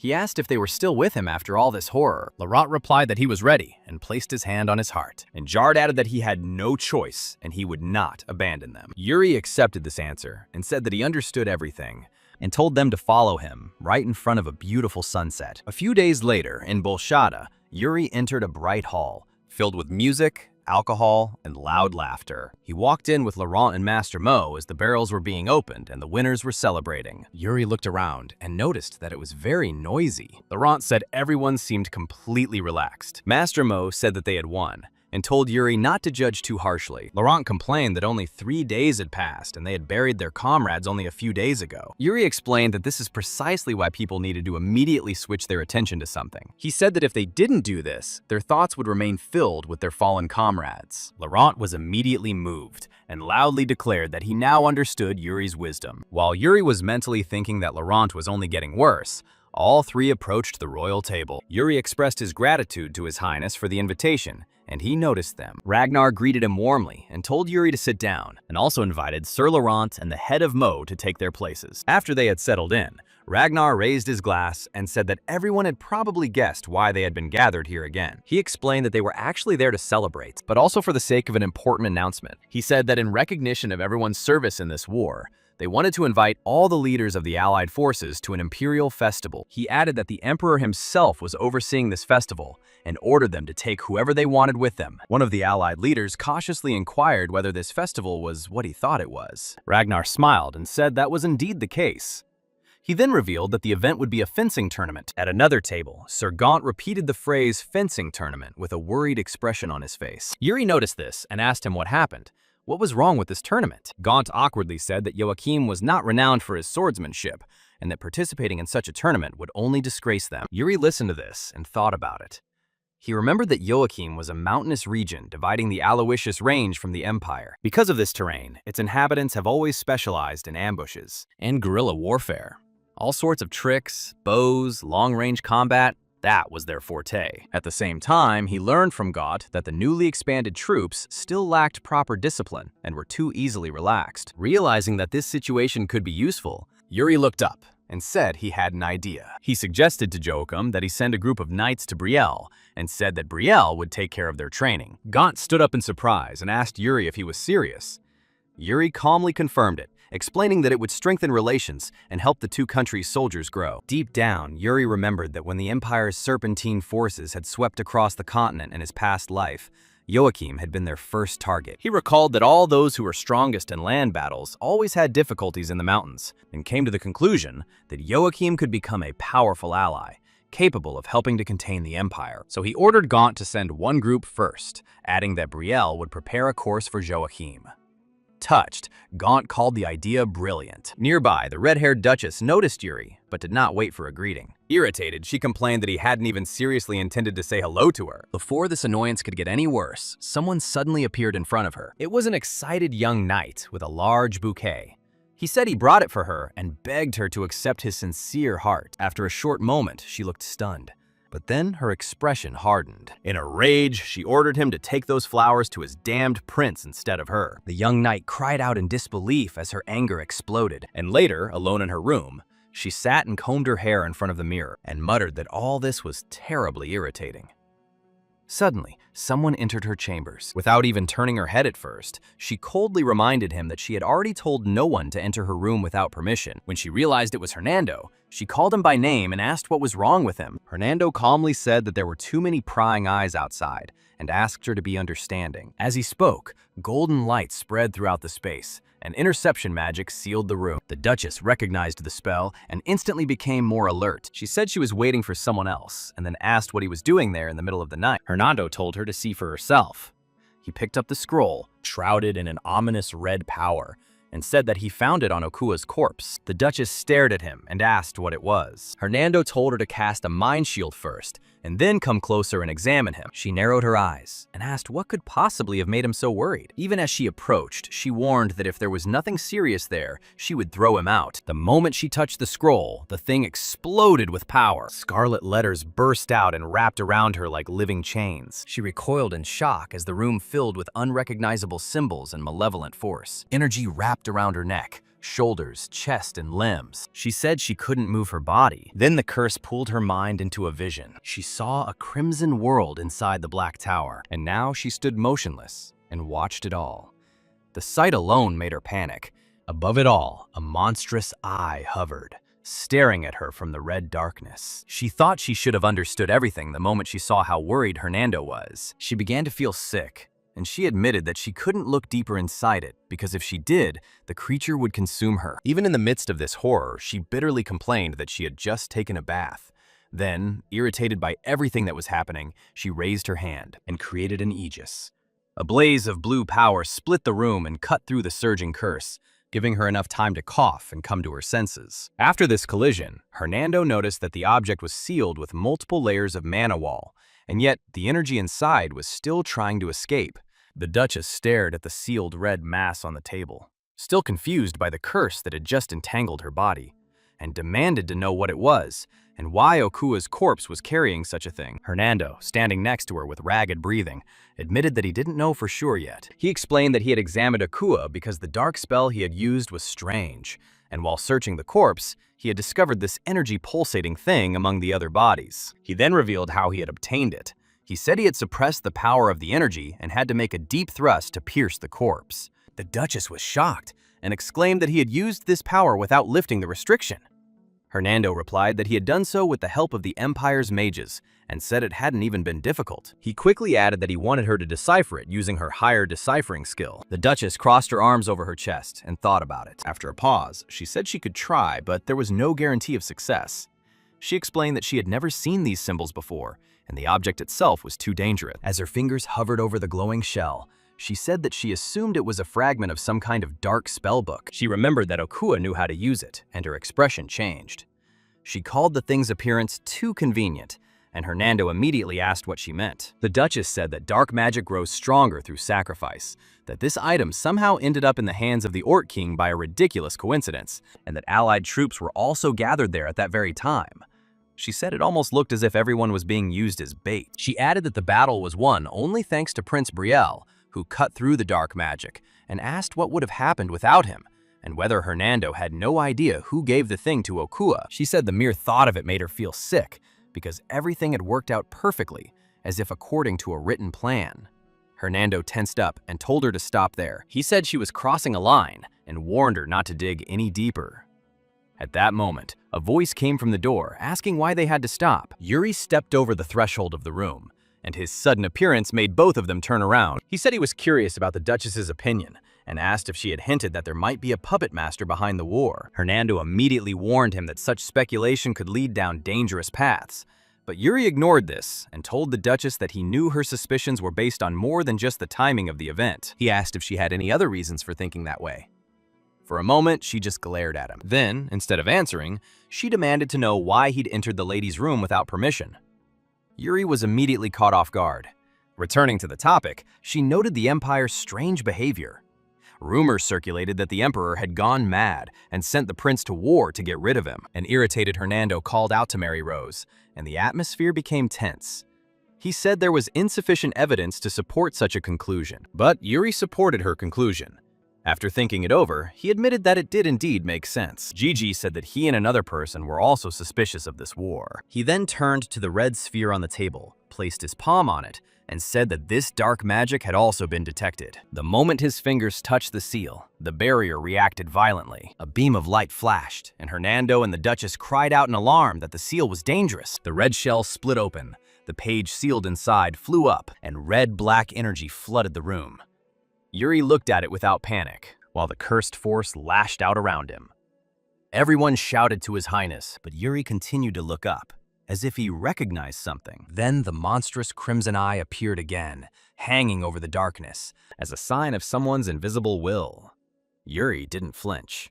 The girl and the magician continued to watch with bated breath what would happen next, and after a short silence, the main character said that he understood everything. He recalled the memory of the man shouting at him to stay away from the demonic spellbook. This must have been the very page from the spellbook he was talking about. He told Hernando that they were going to the Empire. Hernando stared at him incredulously and asked if he was serious. Yuri said they needed to go there anyway, adding that whatever it was, he wanted to see it with his own eyes. He then turned back to the Duchess and asked if there was a way to identify a dark magic user more clearly, rather than by obvious signs like a deformed body. The Duchess thought for a moment and said that there was one thing, but then she immediately stopped, a greedy glint in her eyes, and asked if he really expected to get an answer for free. Yuri was momentarily at a loss. The Duchess sighed dramatically and said that she was going to decipher the page and give him information about it. But it seemed she would get nothing in return for all her efforts. She reminded him that he hadn't even greeted her and had barged into the lady's room without knocking. Yuri was stricken by this verbal blow. He asked with forced calm if there was anything she wanted from him. The Duchess smiled and said, "Not right now." Then, with a gentle but clearly intent expression, she said all she needed was a promise. When the day came when she needed the favor, he must agree to do anything for her. Yuri forced a tight smile and thought that he had encountered similar situations before. He let out a dry chuckle before admitting to himself that his debt continued to accumulate. His thoughts were carried away, as if they had flown out of the building. But in front of him, Mary Rose crossed her arms over her chest and glared at him, and asked impatiently whether he intended to make a promise or not. Yuri hesitated and awkwardly stalled for time. Beside him, Hernando leaned over and whispered that if Yuri refused, she would definitely be offended. He added that her character was like fire. She loved to hold grudges, and making her angry was a terrible idea. Yuri muttered to himself that this was madness. Mary Rose caught them whispering and sharply asked what they were both mumbling about. Yuri quickly said it was nothing. After a brief pause, he sighed and gave in, promising to fulfill her every desire at the first word.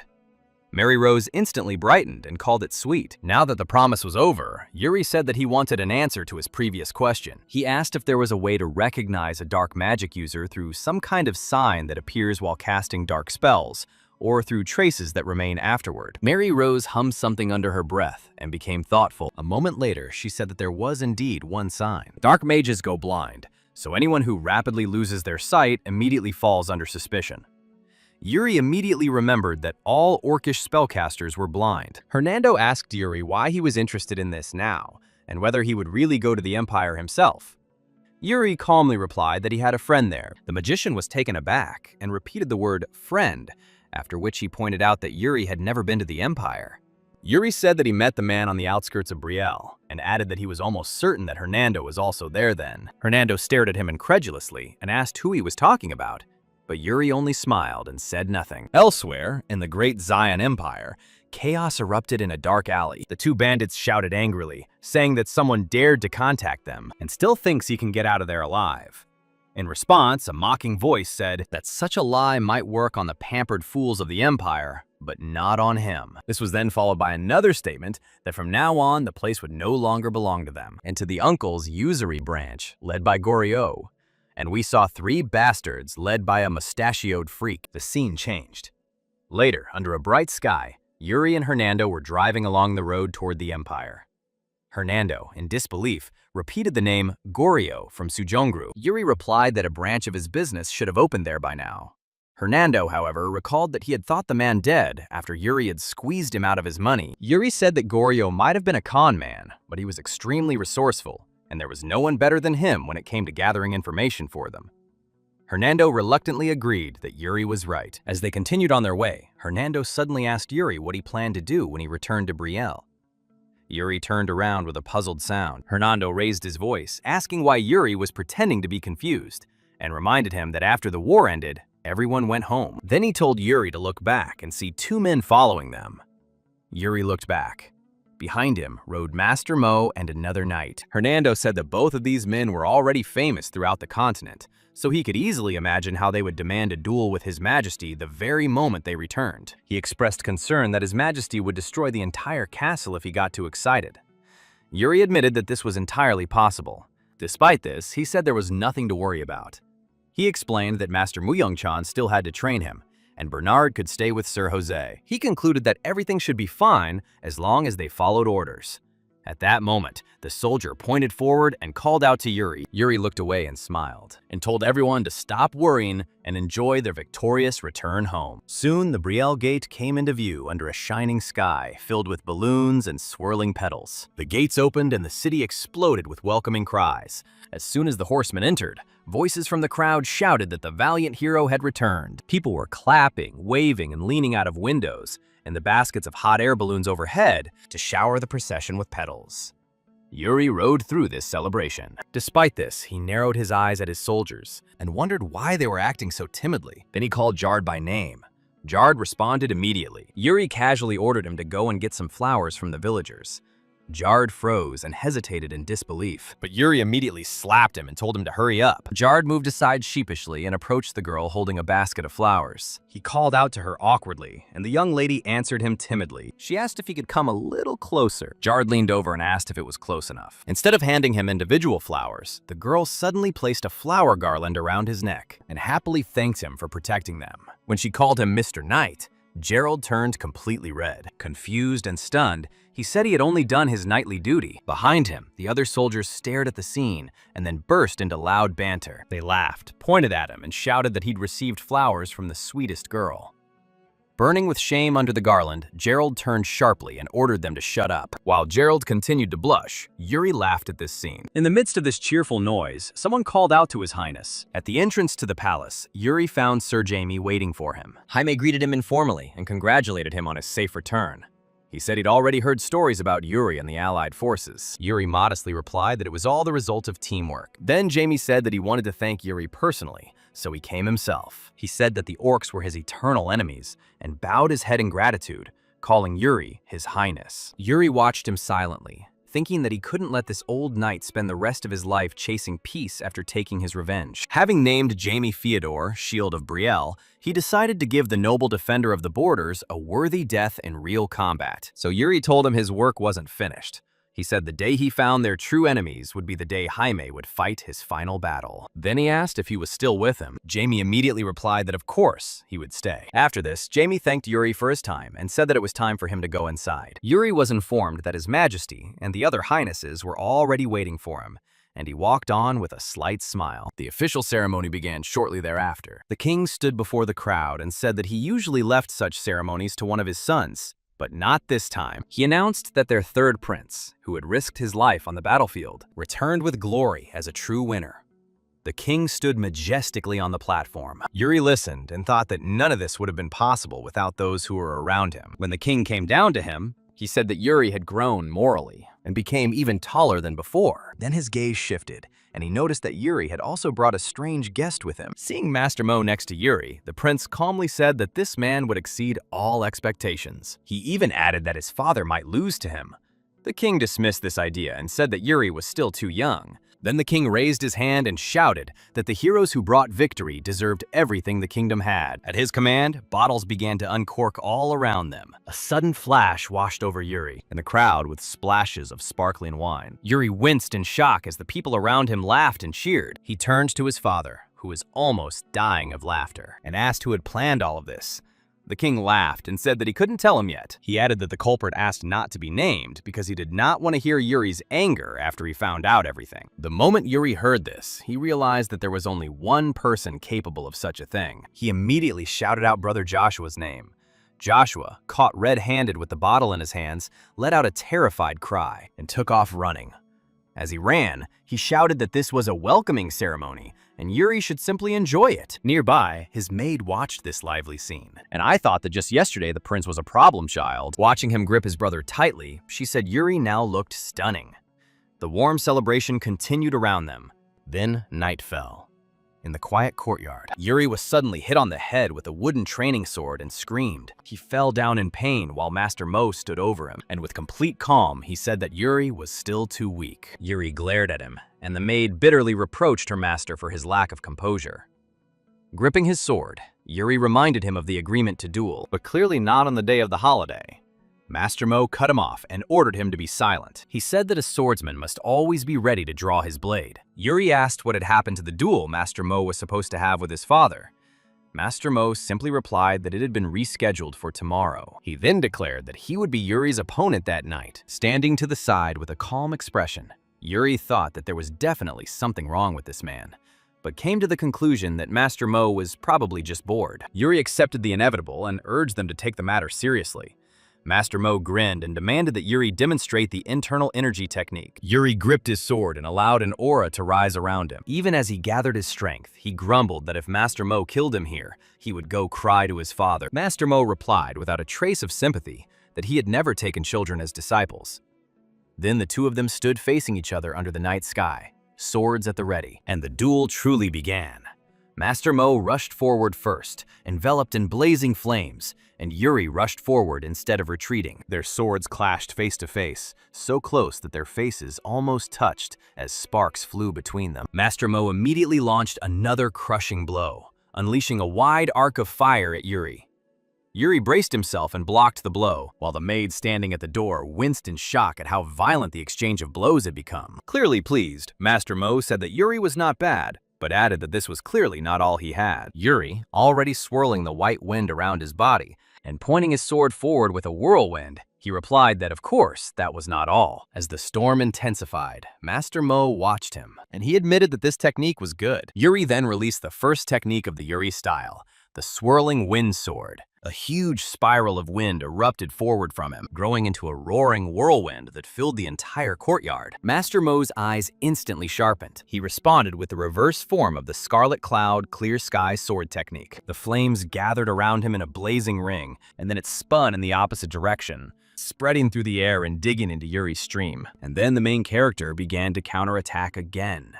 Yuri immediately realized what was happening and exclaimed that Master Mo had used his own winds against him. Master Mo said that Yuri's winds were too straightforward. He added that Yuri is still far from his level, and then told him to make do with what he had. Yuri immediately flew into the air, roared, and poured even more power into the storm, and then he directed it from top to bottom, straight into his opponent, who was standing at the ready. Master Mo moved forward and activated the heavenly net form of the Scarlet Cloud Clear Sky sword technique, convinced that resistance would be pointless once the flames closed. But at that moment, the tide changed. The flames were unable to completely neutralize the main character's mana. Inside the white whirlwind, Yuri's hand began to move, and a multitude of blades began to intertwine within the wind itself. The spinning flow no longer seemed like just a technique. The sword network, hidden within the storm, cut through the fire network and disarmed Master Mo. Master Mo was visibly shocked and said he couldn't believe what he saw. Looking at Yuri's technique, he realized that this martial art was created based on the legacy of the swordsman who conquered the heavens, but also contained the martial art of a heavenly demon. Yuri grinned through the storm and said that his ancestors left him a very funny thing for training. Master Mo's blade cut icy arcs under the moonlight, leaving pale streaks in the night air. A heavy thud echoed across the ground as he gathered his strength for the next strike. Like a raging storm, he rushed forward and pointed his sword straight at Yuri with stunning speed. Yuri could only let out a terrified cry, his eyes widening at the terrifying speed of his master. Master Mo calmly praised him, even as he rose into the air for the finishing blow. Before Yuri could react properly, the sword struck him straight in the head. The blow exploded into a small burst of mana. A huge lump instantly swelled on Yuri's head, smoking slightly in the cold night air. He fell to the ground, clutching his bruise and groaning pitifully, accusing his master of going far beyond the bounds of simple training. Yuri bitterly asked if this duel had been merely a pretext for his punishment. Master Mo casually admitted that it was partly true. The prince winced helplessly, and the massive bump on his head made him look completely pathetic. Then Master Mo said that when he crossed swords with him, he finally understood what the soul-splitting sword was. Later that night, Yuri walked alone along the stone path, the dim lanterns casting a long shadow behind him. His thoughts returned to the heavenly demon his master had mentioned. The more he thought about it, the more uneasy he became. Based on his own understanding, Yuri came to the conclusion that the creator of this martial art most likely cast aside all moral boundaries in pursuit of absolute power. Finally, exhaustion escaped him in a heavy sigh. Not wanting these disturbing thoughts to ruin his rest, he collapsed onto the soft grass. It had been a long time since he had felt such peace, free from the endless intrigues, swords, and battlefields. He gazed silently at the shining stars as the cool breeze of his homeland caressed his skin. Yuri wondered silently if he had truly changed for the better.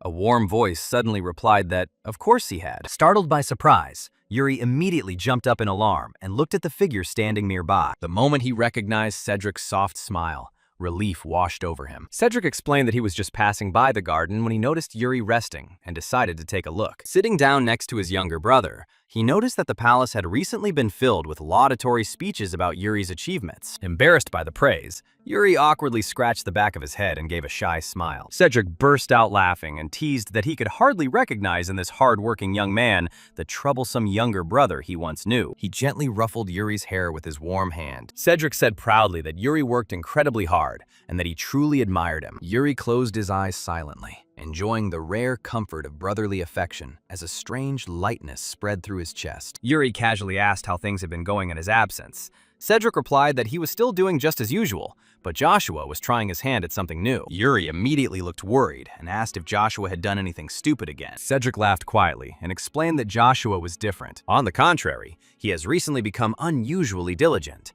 immersing himself in government affairs and trade issues. Yuri suddenly remembered Joshua's bold declaration about protecting the palace. It seemed that promise hadn't been empty boasting at all. Cedric laughed warmly and admitted that having such reliable younger brothers made him optimistic about the kingdom's future. Yuri sincerely replied that Cedric himself was a truly wonderful person. As they gazed at the magnificent Brielle castle, shining in the moonlight, Yuri quietly admitted that he looked forward to the day when Cedric himself would one day lead the kingdom. Then, with a barely noticeable smile, Cedric started talking about Yuri's upcoming visit. He said that he would go to the Empire after the affairs in the kingdom were settled. Raising an eyebrow playfully, Cedric asked if Yuri wanted to know a little secret. For once, the usually imperturbable prince looked strangely shy, and his face flushed slightly. Yuri almost froze in shock when Cedric revealed that he was dating someone connected to the imperial royal family. Cedric happily explained that they first met during the last royal ball. Hearing this, Yuri immediately reacted violently, and his thoughts immediately switched to Catherine. Confused by the force of Yuri's reaction, Cedric clarified that Katerina was only the cousin of the woman in question. He also explained that her name was Katrina, and they continued to exchange letters after the ball. He also praised her intelligence. Cedric invited Yuri to meet her during his trip to the Empire. Believing that this meeting would bring him great benefit, Yuri smiled gratefully and admitted that he would remain eternally indebted to his brother for such care. Cedric then asked slyly if Yuri really had feelings for Princess Catherine. It was worth him mentioning the rumors about affairs and complicated love triangles, and how Yuri was first with the Princess of the Holy Kingdom, and now he switched to the Princess of the Empire, as Yuri almost exploded from disappointment and annoyance. Tugging furiously at his hair, he insisted that he had no interest in them, and that the gossip was complete nonsense. Having vented his irritation, Yuri let out a long, exhausted sigh. He firmly stated that at the moment he had absolutely no interest in anything resembling love. Cedric just smiled at his stubborn little brother, feeling like he now understood Yuri's character a little better. Silently gazing at the night sky, Cedric thought to himself that men like Yuri would undoubtedly break countless girls' hearts in the future. By the next morning, Brielle's palace was already filled with noise, namely the sharp sounds of wooden swords colliding. The knights trained tirelessly,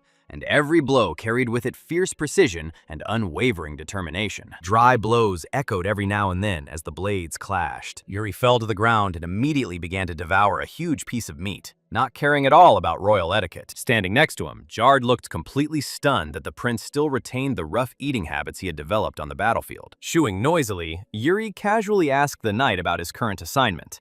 He responded, surprisingly, that he had recently been transferred to the prince's personal guard. Yuri almost choked on his food at this news, and Jared, seeing this reaction, asked, "Is he underestimating him?" Yuri immediately burst out laughing and explained that he was simply worried whether he would be skilled enough to keep up with him. Their cheerful conversation was abruptly interrupted when Yuri suddenly heard someone call his name from behind. Yenna approached and reminded him that it was time to receive the arriving nobles.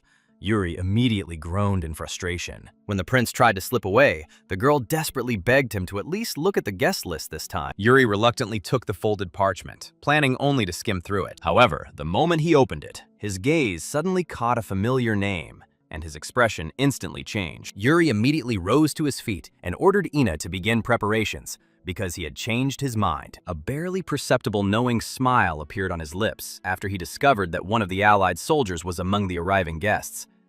They had fought side by side. Meanwhile, at the city gates, a man in a cloak was loudly arguing with the guards, demanding immediate access to Prince Yuri. Although the guards insisted on proper reception procedures, the stranger desperately shouted that the matter was too urgent to delay. He reported grim news. Sir Raymond had been thrown into the dungeon, seriously wounded, and in urgent need of rescue. Under the rays of the sun, the towering fortress appeared calm from the outside, but within its walls, turmoil was brewing. The richly dressed nobleman viciously kicked the thin man who lay helplessly on the stone floor. The battered victim turned out to be Fidz, who could only cover his head as he endured the brutal blows. The nobleman cursed him incessantly, angrily shouting that Fids was a burden and should give up his turn to see Yuri immediately. Despite his swollen face and broken glasses, Fids forced himself to his feet and insisted that he needed to see Prince Yuri. The mention of Yuri's name only further angered the nobleman. He viciously kicked Fids right in the face and angrily complained that a nobleman like himself should never stand in the same ranks with commoners. The man tore his hair out furiously, venting his frustration that someone as insignificant as the third prince himself had dared to irritate him. Even as he lay prostrate on the floor, Fids still defended his master's honor after hearing the nobleman insult the third prince. Rising to his feet with difficulty and pain, Fids demanded through clenched teeth that the insult be taken back. The nobleman grinned mockingly and declared that every story about the famous war hero was nothing more than made-up nonsense. The nobleman stared at him incredulously, unable to understand how the man he had beaten almost to the point of unconsciousness could. He still found the courage to look back at him. A powerful pressure emanated silently from Fids, as he declared that he would no longer hold back if Yuri Brielle continued to be insulted. Humiliated and enraged, the nobleman roared again with the cry of an offended girl, and he grabbed Fids by the collar and prepared to hit him again. Then he suddenly froze. A calm, unhurried voice came from right behind them, declaring that their relationship was closer than family. The nobleman turned around in shock. Yuri Brielle himself appeared, literally shining with his coolness. Yuri calmly explained that he and Fids were comrades who had endured countless hardships together on the battlefield. He stepped forward without hesitation and placed his hand on Fids' shoulder, greeting him warmly as an old comrade. The arrogant nobles nearby instantly turned pale and began to sweat nervously the moment they realized who they had beaten. Yuri simply smiled softly and stated that he had personally come to see Fids off. Later that night, when the castle had finally quieted down, Yuri sat with Fids in the luxurious reception room. Looking at the bandages covering the veteran's battered face, Yuri asked why he had allowed himself to be beaten like that. Half-jokingly, Yuri reminded him that he had already taught him the art of hitting and running, so there was no reason to silently endure the bullying. The boy lowered his head silently. Yuri quickly got to the main point. Fi asked Gigi if he remembered the Veterans Association formed after the war.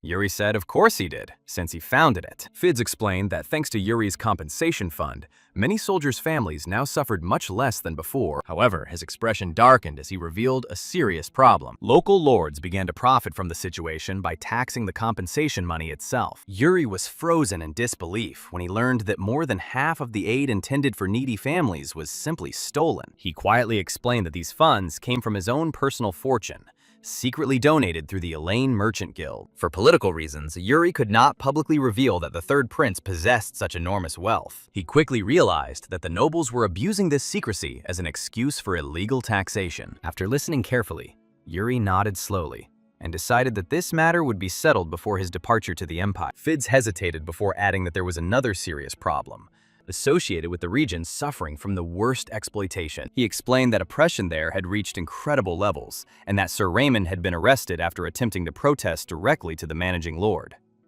Yuri's expression instantly hardened. He asked if Eugius was the culprit, his eyes turning cold.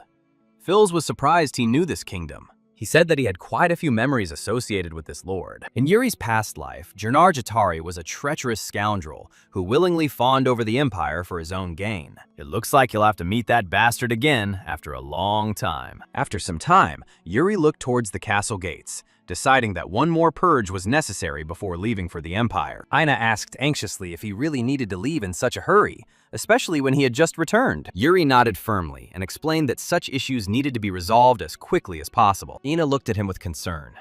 Lately, she felt like her prince had grown up too quickly, and it was making her uneasy. Seeing the expression on her face, Yuri just smiled awkwardly and teased her, asking if she couldn't just praise him for looking cooler. Ina looked at him skeptically for a moment, and then asked why he was taking only 2 companions with him. Yuri explained that traveling with too many people would attract unnecessary attention and ruin the plan. Accepting this logic, Ina gave a short laugh. She said that even with a few companions, he would still stand out. Then she fumbled in her pocket and told him to take something for protection. It was a magical relic. Ina explained that if he channeled mana into it, he could slightly alter his appearance. Yuri accepted the necklace with the shining blue crystal with a grateful smile, touched by her concern. He mounted his horse and prepared to leave the castle. Yuri waved goodbye to Ina and then urged his horse forward, while the 2 knights followed closely behind him. Ina straightened her hair and silently watched the departing prince, her eyes full of both pride and endless anxiety. She silently prayed that he would complete his journey safely and return soon. After some time, the riders were racing along the paths, dust rising from under the horses' hooves. Riding deeper into the forest, Sir Jard nervously asked about the danger of the mountain path. Yuri replied that, with Raymond imprisoned, they had no choice but to hurry. Jard muttered anxiously that they might be ambushed. Yuri laughed and replied that it would be a great chance for the guards to show off their skills. Seeing how careless his master was, Jard let out a long sigh and complained that Yuri should not have brought danger upon them so carelessly. Meanwhile, the blonde knight next to them looked at Yuri with almost fanatical admiration, as if gazing at an idol. Moved almost to tears, he declared that this must be part of Yuri's great plan to give them the opportunity to appreciate the beauty of their homeland. Jard continued to warn them that such loud driving noise would make them easy targets for bandits hiding nearby. At that very moment, movement was heard in the tree branches. Even before his warning was fully completed, arrows pierced the dense canopy and flew towards the group with terrifying speed. One arrow flew straight at Yuri, making the danger imminent. Yuri sensed it instantly. Without hesitation, he gripped his sword and prepared to counterattack. A flash of steel shot up, knocking down all the flying arrows in an instant. Yuri smiled confidently and said that everything happened exactly as Jard feared, so there was no way they could have missed it. From the shadows, bandits began to surround them. The real battle was about to begin. As Yuri's squad advanced through the forest, a group of armed men blocked their path. Their shaggy, bearded leader raised his sword and demanded payment if they wanted to pass. Pointing at Laurent, the leader mocked him as a pale young gentleman with a couple of servants. He was delighted, anticipating easy prey. Standing behind Laurent, Yuri and Jard felt anger boiling within them. Being mistaken for servants was an insult they could not ignore. The bandit laughed loudly and ordered them to give up everything they owned if they did not want to be beaten. Yuri's irritation finally showed. He tugged at his hair with a dangerous smile. He ordered Laurent to deal with them. Laurent immediately drew his sword and rushed to the attack. The bandit leader flinched, not expecting the so-called young master to move with the speed of a true knight. He quickly raised his weapon to block. Their blades collided with a thunderous crack, raising dust under their feet. The bandit's eyes narrowed as he realized he had chosen a difficult opponent. Sparks flew with every collision as Laurent advanced with sharp, relentless blows. But Laurent himself was surprised as his opponent parried every attack with his usual ease. Watching from the side, Jard noticed to Yuri that the man's foundations were extremely strong. Yuri nodded, saying that judging by his movements, this man had clearly survived countless real battles. Yuri's eyes narrowed as he began to suspect who these supposed forest bandits really were. Laurent struck the decisive blow. His blade slashed across the enemy's armor. A wide rip opened across the leader's chest, revealing an old X-shaped scar beneath the fabric. Everyone was ready to finish the fight, but Yuri suddenly ordered them to stop. Both men instantly froze. Yuri slowly stepped forward and said that there was no need to continue. Pointing to the scar, he stated that these men were soldiers from the previous generation of the Union Army. The bandit leader turned pale when he noticed the color of Yuri's hair, and his face distorted with shock. Yuri smiled faintly and confirmed that he was Fior Brielle's son. The old man froze as realization dawned on him, and the tense atmosphere dissipated. Yuri asked point blank why such respectable veterans as they had descended to robbery. The old leader sank heavily to the ground and laughed bitterly. He explained that after the war ended, life became hell for ordinary soldiers like them. The nobles oppressed them, raised taxes, and fabricated false charges against them to deprive them of their merits. He said he spent his life with a sword in his hand, protecting people. But once his own family was on the brink of disaster, he simply had no other choice. Yuri listened to this in silence, then nodded slightly. He understood their pain. He ordered them to disband their bandit camp and head straight to Yuji's domain. He firmly promised that veterans would receive the fair treatment they deserved. By evening, the gates of Yuji's domain loomed under the darkening sky. Thanks to Ina's relic, Yuri entered the city disguised as a brown-haired man. They had barely passed through the gate when they encountered an arrogant guard who openly demanded a bribe. Yuri looked around coldly. The city turned out to be even more rotten than he expected. When they reached the square, they found a crowd of people loudly protesting. Posters were raised, declaring Sir Raymond's innocence and demanding his release. Yuri learned that those who rose up to protest were veterans. He decided to approach the crowd and find out the whole story. He asked the guards to explain what had happened to Sir Raymond. The irritated guard said that he didn't know Yuri and ridiculed him for looking like an effeminate nobleman. Yuri decided to drop his disguise. The magical glow faded from him. With a haughty smile, he called the guards idiots and revealed his true identity. A shocked guard asked him when he had arrived at Yugi's domain. Yuri casually replied that he had just arrived. The guard immediately apologized for calling the prince a pampered son, although Yuri still looked slightly hurt by the insults. Putting this trivial matter aside, Yuri ordered them to explain what exactly was happening. The commander became agitated, explaining that their aid funds were being ruthlessly taxed under the pretext that the origin of the money was unclear. After this, veterans were treated as criminals, despite the fact that they had risked their lives for the Union Army. Because Sir Raymond tried to stand up for his comrades, he was thrown into prison. Yuri fell silent, processing what he had just heard. He then declared that returning the money would be easy and that he would send people from the Merchant Guild to help.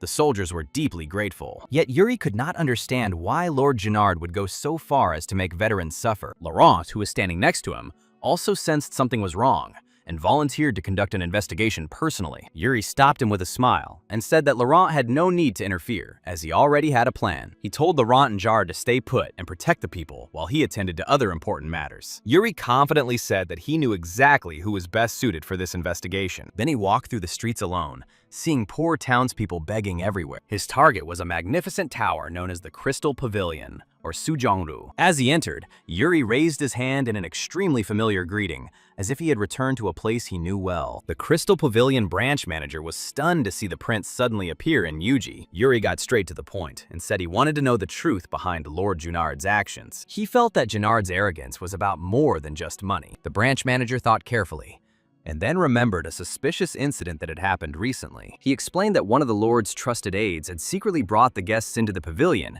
and requested a completely private room. What stood out was that these guests were nobles from the Empire. Yuri narrowed his eyes in surprise. The manager admitted he couldn't remember the exact time, but said the meeting was extremely strange. It took place around the time the Allied forces were collapsing. Yuri considered this, realizing that the situation was becoming much more interesting than expected. Later, Yuri walked along the dark alleys of Yugs, unaware that someone was watching him from the shadows. His thoughts turned to the intrigues of the Empire. He remembered his past life, when the kingdom of Ryle fell, and Junard Jatari immediately switched sides, as if he had been waiting for this moment all along. Yuri's gaze hardened as he wondered if this bastard had colluded with the enemy even before the war began. As he continued walking, a shy little flower seller suddenly ran up and blocked his path. She smiled brightly and held out a rose, offering to sell it to him. A little surprised, Yuri pointed to himself to confirm that she meant him. Then he looked to the side and noticed suspicious men loitering at the entrance to the alley and watching closely what was happening. His expression turned cold as he realized that the child was being forced to work. Both men stood hidden in the shadows, watching everything that was happening.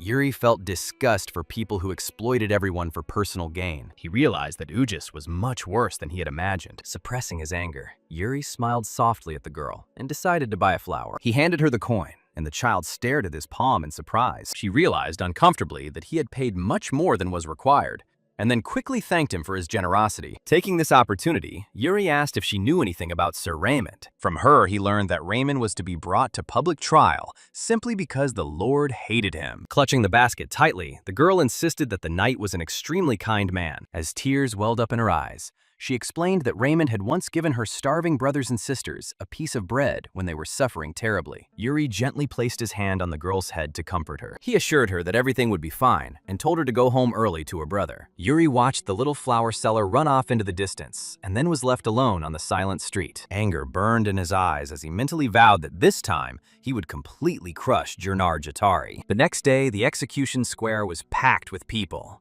The guillotine, ominously erected on the platform, stood as a grim warning to anyone who dared to oppose the Lord. Raymond knelt in chains on a wooden scaffold, his face expressing exhaustion and resignation to fate. Hidden in the crowd under disguise, Yuri calmly watched the Lord's display of power. The guillotine towered over the crowd, intimidating everyone present. The gavel slammed down hard on the table, silencing the crowd. The judge began reading the charges, calling Raymond a disgraced former knight. A murmur spread through the crowd, and Yuri's guards could barely contain their anger at the obvious slander. The official loudly listed one false accusation after another, including tax evasion and bribery, all intended to tarnish Raymond's honor. Yuri said nothing, silently watching the absurd spectacle being staged by corrupt officials. When it was finally the defense's turn to express its position, then the lawyer cowardly bowed his head and said that he could not defend the accused. People immediately began shouting protests, convinced that Sir Raymond was innocent. As the crowd grew heated, the guards closed ranks and pushed back the townspeople with shields to protect the place of execution. Then Jurnar Jatari took the platform and loudly declared that the trial had been completely fair.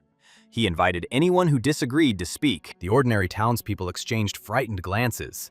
Under the pressure of the Lord's soldiers, no one dared raise their voices. Seeing their silence, a malicious smile spread across Girnar's plump face. He coldly announced that everyone had admitted Sir Raymond's guilt. People could only look at each other helplessly as their last hope for justice faded away. Girnar signaled the judge to announce the verdict. At that moment, a loud voice from the crowd called him a bastard to his face. Girnar froze in disbelief, unable to accept that someone had dared to insult him so openly. Still under disguise, Yuri curled his lips in disdain and asked if this was really how Girnad had been managing his domain all this time. He added a caustic remark about Gernad's incompetence, which caused Lord's face to flush with shame. A soldier standing nearby drew his sword and shouted, demanding to know how Yuri dared to insult the Lord. In the blink of an eye, several blades rushed towards Yuri and his companions, making the situation dangerously tense. Yuri didn't even flinch. A cold glint flashed in his eyes, causing alarm to appear on Girnad's face as sweat trickled down his skin. The aggressive guard moved to attack, but Girnad sensed something was wrong and hastily ordered him to stop. At that moment, Yuri's necklace glowed a bright blue. He warned them that drawing a blade against him would be considered treason. The disguise faded, revealing the true face of Third Prince Yuri Brielle. Yuri strode toward the scaffold with absolute confidence. Upon seeing him, Girnad was frozen with shock, while Yuri declared that the situation here was even worse than he expected. The crowd began to murmur in amazement at the prince's appearance. Yuri announced that the relief supplies were a royal gift, personally delivered to the veterans. He then declared that all the accusations against Raymond were completely groundless.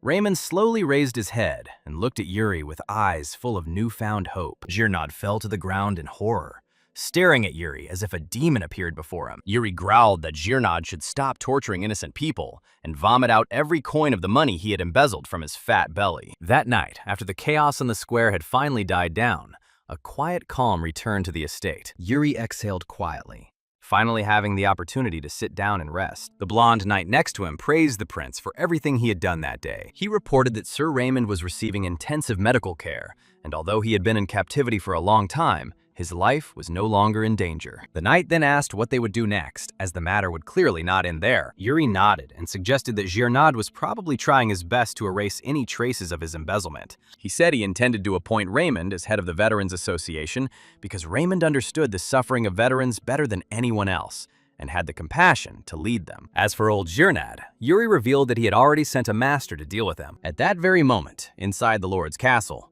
a purple-haired female assassin was secretly entering the building. She squatted outside the balcony and watched the room through the window. Inside, she discovered hidden chests filled to the brim with gold and silver. Then she saw old Girnad kneeling before a magical sphere of communication that was glowing with a strange blue light. Girnad reported in a panic to the person on the other end of the line, explaining that the third prince had unexpectedly intervened. Drenched in sweat, he stuttered, apologizing and promising that he would still sort everything out according to plan. The assassin narrowed her eyes and carefully moved closer, trying to determine who exactly was giving orders to Girnad. Suddenly, the voice from the sphere became colder, as if sensing something unusual in the air. A mysterious figure warned Girnad that a rat was hiding outside the window. The assassin froze. It had been discovered. This word sent a shudder through Girnad. He rushed to the window, his movements tense and frantic. Breathing heavily, he pulled back the curtains and looked outside, but there was no one there. Only the cold night wind blew past the castle walls. Seeing nothing, Girnad informed the magical sphere in a trembling voice that there was no one outside. The person on the other end didn't look convinced. Instead, he coldly stated that Girnad's time was up. In a threatening voice, he warned that there would be no next time. These words struck Girnad like a blade. With trembling hands, he said he would remember this, and fear was clearly visible on his face. After the communication session ended, frustration and rage instantly overwhelmed him. Cursing everyone around him for his misfortunes, he flew out of the room, completely unaware that someone was still watching him from the darkness. Asuna remained hidden in the shadows, silently observing everything. When Girnad finally left, she slipped silently into the room. Looking around quickly and carefully, She checked the situation to make sure no one was left inside. Then her gaze fell on the communication sphere left on the table. Asuna slowly approached it and carefully picked it up. Squinting, she examined the sphere carefully, hoping to discern who it was connected to. Asuna intended to bring the sphere back to Prince Yuri as proof, but before she could do anything else, the sphere suddenly flared with a bright light. She shuddered in alarm. Tiny cracks began to spread across its surface. Her expression tightened as she immediately realized something was wrong. The next moment, the entire room was engulfed in a blinding light. A powerful explosion rocked the room where Asuna was. Meanwhile, in the mansion where Yuri was staying, the lights were on, despite the late hour. The atmosphere inside was tense and uneasy. Yuri stood quietly by the window, waiting for Asuna to return, wondering why she was late. Suddenly, someone called out to him. It was Asuna. Yuri's eyes widened in shock as he turned around. Asuna had crawled through the window, clutching a stack of documents tightly to her chest. She was in terrible shape, her face bruised, her body covered in wounds, and her clothes covered in dust and burn marks. As she entered, she stumbled, but Yuri rushed forward and caught her. He carefully held her and laid her down on the sofa, his face darkening as he saw how badly she was hurt. Yuri worriedly asked if she was okay. Asuna nodded weakly and replied that she was just a little tired. Despite her wounds, she immediately began reporting what had happened. She explained that she had found a communication sphere, but it had exploded before she could bring it back. Handing Yuri the documents she'd retrieved from the Duke, Asuna received a nod and a thank you. Softening his tone, he ordered her to treat her wounds and promised to call for medical help. Asuna's exhausted eyes softened. Yuri gently placed his hand on her head and told her to rest for a bit, adding that she had done well. Hearing this, Asuna smiled faintly, despite her injuries. After a short time, Yuri left the room and found Jard waiting outside. Jard immediately asked if the informant had been injured. Yuri confirmed it, explaining that the enemy had prepared everything in advance, but fortunately, her wounds were not fatal. Then Yuri placed his hand on Jard's shoulder and ordered him to get ready immediately, as they were going to meet Junard. The atmosphere in Duke Junard's castle became stiflingly tense. The food prepared for Yuri had already been pushed aside. In a threatening voice, Yuri asked Junard if he really thought Yuri was there just to enjoy a meal, and his cold tone echoed heavily throughout the room. Jard and Laurent stood silently behind him, like motionless guards. Holding up the documents, Yuri declared he had no intention of letting any of this slide. He warned Junard to think carefully before answering his questions. Then, Yuri placed the documents on the table and began the interrogation. Seeing the papers laid out, Junard turned deathly pale and panicked. Yuri coldly added that these documents contained all the evidence of his corruption. However, he promised leniency for minor offenses, provided they cooperated properly. Leaning forward, Yuri asked point-blank about any connection to the Empire, which Junard quickly, but trembling with fear, denied. Sweat poured down his face as he explained that, as Duke of Brielle, it was only natural for him to have connections with several imperial officials. Yuri's expression remained unchanged. With sharp, pressing eyes, he asked again if this was really all. Yuri's sharp slam on the table echoed through the room, causing everything to shake.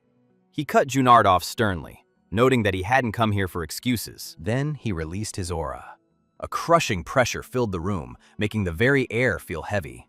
Junard's entire body went rigid under the force. Yuri coldly ordered him to tell the truth about why the Empire was targeting the Alliance Veterans Association. Junard gritted his teeth and began to mutter nervously, his eyes trembling as fear overtook him. After a few moments of agonizing, he finally muttered that he had nothing more to say. Silence fell over the room.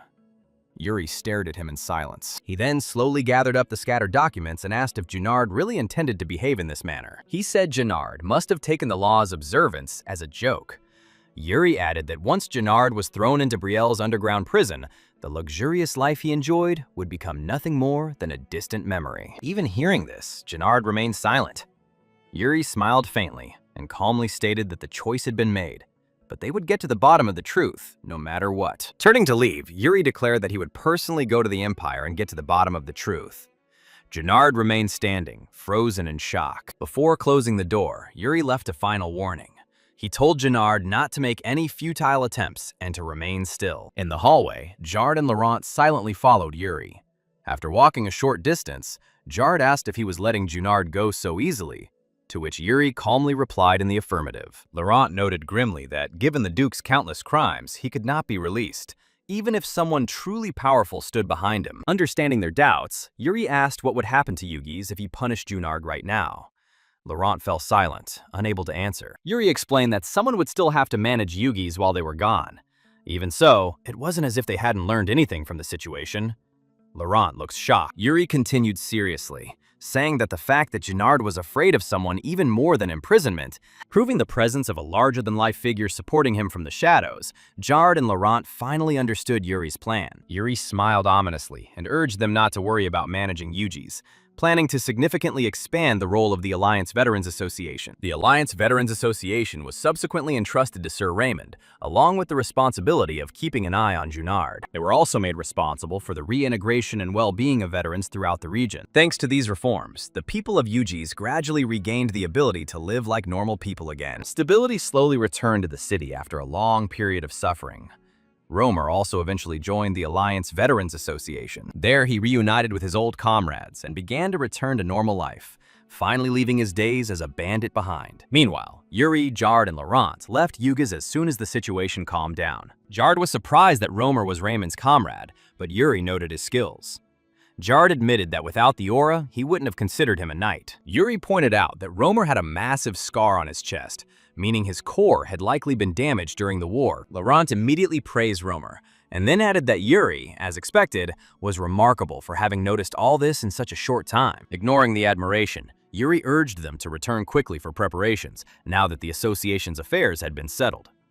Laurent was surprised and asked if they were leaving immediately. Yuri looked towards the distant horizon and smiled faintly. Then, in a calm but serious voice, he announced that from now on, they would be heading to the Granzan Empire. As Yuri looked ahead, the Granzan Empire slowly loomed ahead. Yuri practically exploded with delight, announcing that they had finally reached the Empire. Having endured such a long journey, he enthusiastically declared that they had finally arrived at their destination. However, his companions didn't share this level of enthusiasm.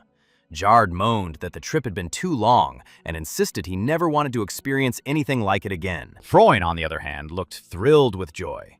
Laughing loudly, he clapped Hernando on the back and asked if Sir Hernando hadn't found the trip exciting either. Hernando glanced at Yuri and dryly suggested that His Highness consider using the proper road the next time they set out. Yuri immediately asked why. Hernando glanced back silently and pointed to Cory, who was bent over and vomiting incessantly. He added that this had clearly not been a pleasant journey for Cory. Only then did Yuri notice Cory's condition and asked if Cory was okay. Cory forced himself to reply that he was fine. A satisfied Yuri cheerfully declared that all their suffering would ultimately be worth it. After all, they were personally invited by the Emperor himself. As the massive gates swung open, the heart of the Empire lay before them. Laurent's eyes widened as he exclaimed that the sight was incredible. Jard also looked around in amazement and noticed that everything was astonishing. Watching the two of them gaze at the city with open admiration, Yuri explained that the imperial capital was gathering wealth from all corners of the continent. Given this, her magnificence was entirely natural. He then reminded them that they were representatives of Brielle and should not allow themselves to become intimidated. After walking a bit, Yuri suddenly wondered if someone should be waiting to receive them. At that very moment, a voice rang out from afar. The young man ran up to them, breathing heavily. When he reached them, he apologized profusely for being late. Adjusting his clothes, he confidently introduced himself as Dale Evers of the Brielle Alumni Association. Yuri repeated the name in surprise and asked about this association. Jard admitted he'd never heard of such an organization before. Scratching the back of his head awkwardly, Dale explained that it was a group formed by people from Brielle, especially those who came to the Empire to study. When the introductions were over, Dale turned and offered to take them to their accommodations. As Dale walked ahead, Jard leaned closer to Yuri and quietly remarked that the man looked rather suspicious. Yuri calmly replied that one shouldn't judge people by their appearance. However, he himself had already noticed something unusual. A faint, sweet scent wafted around Dale. Yuri wondered if he was imagining it. After some time, they finally reached their destination. Dale proudly pointed to a luxurious hotel and announced that this was where they would be staying. Leading them inside, he explained that the establishment belonged to an imperial count and was renowned for its service. The luxurious interior immediately left Jard speechless. Dale then handed each of them a large gold key. He explained that the group had shared rooms, while Yuri will receive a separate private apartment. He added that the room has a great view. Taking Yuri's luggage, Dale politely offered to carry it for him. Yuri accepted the offer and thanked him. As Dale escorted Yuri upstairs, he remarked that his arrival had caused a stir in the entire alumni association. When Yuri questioned him, his companion replied that he had become famous throughout the empire. Reaching the room, Dale put down his luggage and informed Yuri that this was his apartment. He added that Yuri only needed to call if he needed anything. Feeling exhausted from the journey, Yuri pushed the door and thought that he should tidy himself up before getting some rest. Then he caught a familiar scent. His head instantly snapped up. At that very moment, someone came out of the bathroom. Yuri's eyes widened as he recognized the scent. Lily appeared wrapped in a bath towel, still unaware of the situation. Their eyes met. For several seconds, neither moved. Then Lily realized what was happening. She let out a loud scream. Yuri froze, as if struck by lightning. Immediately covering his face and turning away, he exclaimed in shock that this room should have belonged to him and demanded to know what had happened. Regaining some composure, he quickly apologized. He explained that he had been given a key to this room and assumed there had been some mistake. He assured her that he would immediately ask for another room. Before he could finish, Lily interrupted him. She asked if he really intended to just apologize and leave, as if nothing had happened. Yuri froze instantly. Completely misinterpreting her words, he instinctively covered himself and mentally wondered what this even meant. After Lily finished dressing, the two of them sat down for a serious conversation. Returning to the topic, Yuri cautiously asked if she should hold him accountable for the body he'd seen. Lily calmly replied that guilt wasn't important, since the fact remained a fact. Looking embarrassed, she explained that she didn't mean anything dramatic. She simply wanted compensation. She then explained that there was a place she would like to visit, but it was difficult for a woman to go there alone. Yuri asked directly where exactly she wanted to go. Without hesitation, Lily revealed that it was the greatest casino on the continent, the Bartleges Casino. Then she asked if he was interested. To her surprise, Yuri stood up abruptly and firmly stated that they should go together. Sometime later, they arrived at the casino. A staff member warmly welcomed them to the continent's greatest casino, Bartleges Casino. Noticing that Yuri was looking around the establishment, Lily politely expressed her gratitude for his hospitality. The clerk glanced at Yuri and noticed that since he was accompanied by such a beautiful lady, he can ask for a separate room without embarrassment if he wants. At first, Yuri didn't pay much attention to this. However, the moment he heard the words about a private room, his expression changed. His gaze shifted to the entrance, where the edge of a black robe was visible. Without hesitation, Yuri ordered the clerk to immediately escort them to a separate room. Both Lily and the clerk were visibly surprised. However, the clerk quickly complied and offered to show them to the best of the available rooms. Outside, a mysterious figure noticed the sudden change of plans and reacted as well. The man immediately followed them. In the room, Lily teasingly asked him what had gotten into him. She admitted that she had previously thought Yuri had no interest in her at all. Sitting languidly on the bed with a smug look, she commented that he could be unexpectedly assertive. Yuri calmly explained that he only wanted the room itself. He explained that the entire private room was equipped with magical devices to protect against disturbances. Meanwhile, an invisible figure was already lurking nearby. Suddenly, he turned around. In one movement, he found himself right in front of the man tracking them. He calmly asked if he was right. Before the man could react, Yuri grabbed him by the collar. He dragged him into the room and threw him inside. To everyone's surprise, the intruder turned out to be Dale. Yuri coldly noted that they had met again. He claimed he'd known it would be Dale all along. Step by step, Yuri approached him. His voice remained calm, and he stated that Dale seemed to be plotting something suspicious. Yuri demanded the truth immediately. The friendliness that had previously appeared on his face had completely evaporated. A chilling, murderous intent had appeared in his file. He warned Dale that he wasn't in the mood for much patience just yet. The scene changed. Some time passed. In the casino, Dale was shaking from the suffocating pressure, sweating profusely. Mustering up his courage, he asked how Yuri had noticed he was being followed, to which Yuri casually inquired if it mattered now. Yuri sat on Dale, who was standing in a plank, and imbued the dagger with aura. The blade flared with yellow flame, illuminating the room with an ominous heat and causing the captive to tremble even more intensely. The main character lowered the burning dagger to Dale's neck and calmly informed him that he should answer the questions first, as Yuri was extremely tired. Dale instantly broke out in an even heavier sweat. Horrified, he quickly revealed that the president had ordered him to do this. Yuri asked who exactly this president was. Dale quickly replied that he meant the president of the Brielle Association. Yuri immediately demanded his name. This question frightened Dale even more. Simply put, the very name seemed to terrify him. After a moment of agonizing, he finally managed to squeeze out an answer. He revealed it was Got Barkvar. Yuri looked genuinely surprised. Got's face appeared in Yuri's mind. However, Gigi quickly regained his composure and calmly asked if Got had ordered Yuri to be taken away. Breathing heavily from both fear and exhaustion, Dale replied that it seemed Got himself was also receiving orders from someone else. The pink-haired girl noted that she suspected Got of being the source of the orders. Dale agreed, adding that he had been acting completely different lately. Hearing this, Yuri wondered if someone, or perhaps something, was manipulating Got. His thoughts drifted back to the past. He remembered the boy he once knew. As far as Yuri knew, Got had lived a quite decent life since then, yet Yuri's expression darkened. He muttered that perhaps human nature and destiny never truly change. Having said this, Yuri finally rose from Dale's back. He ordered Dale to lead the way. The overwhelming pressure instantly vanished. Finally freed, Dale collapsed to the floor, nodding quickly. He knew he had no choice. Meanwhile, Yuri had already decided that speculation and rumors were worthless. If he wanted to know the truth, he would see it with his own eyes. Soon after, Yuri and Dale arrived at the massive mansion, just as the sun was about to set. Yuri examined the mansion carefully and asked if Got was staying here. Dale confirmed that it was.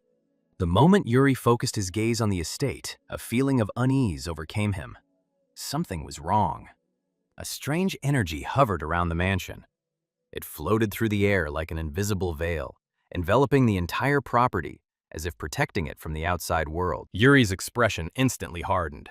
Turning back, he ordered Dale to step aside. Without hesitation, Yuri began gathering mana. A white, glowing, smoke-like aura enveloped his body as the power surged forth. Then, with one explosive movement, Yuri delivered a powerful kick. The entrance to the mansion exploded inward. The heavy doors shattered into countless pieces. Without breaking stride, Yuri stepped inside and immediately called out Got's name. Not wanting to be left alone outside, Dale hurried after him. In another part of the mansion, Got instantly heard the voice.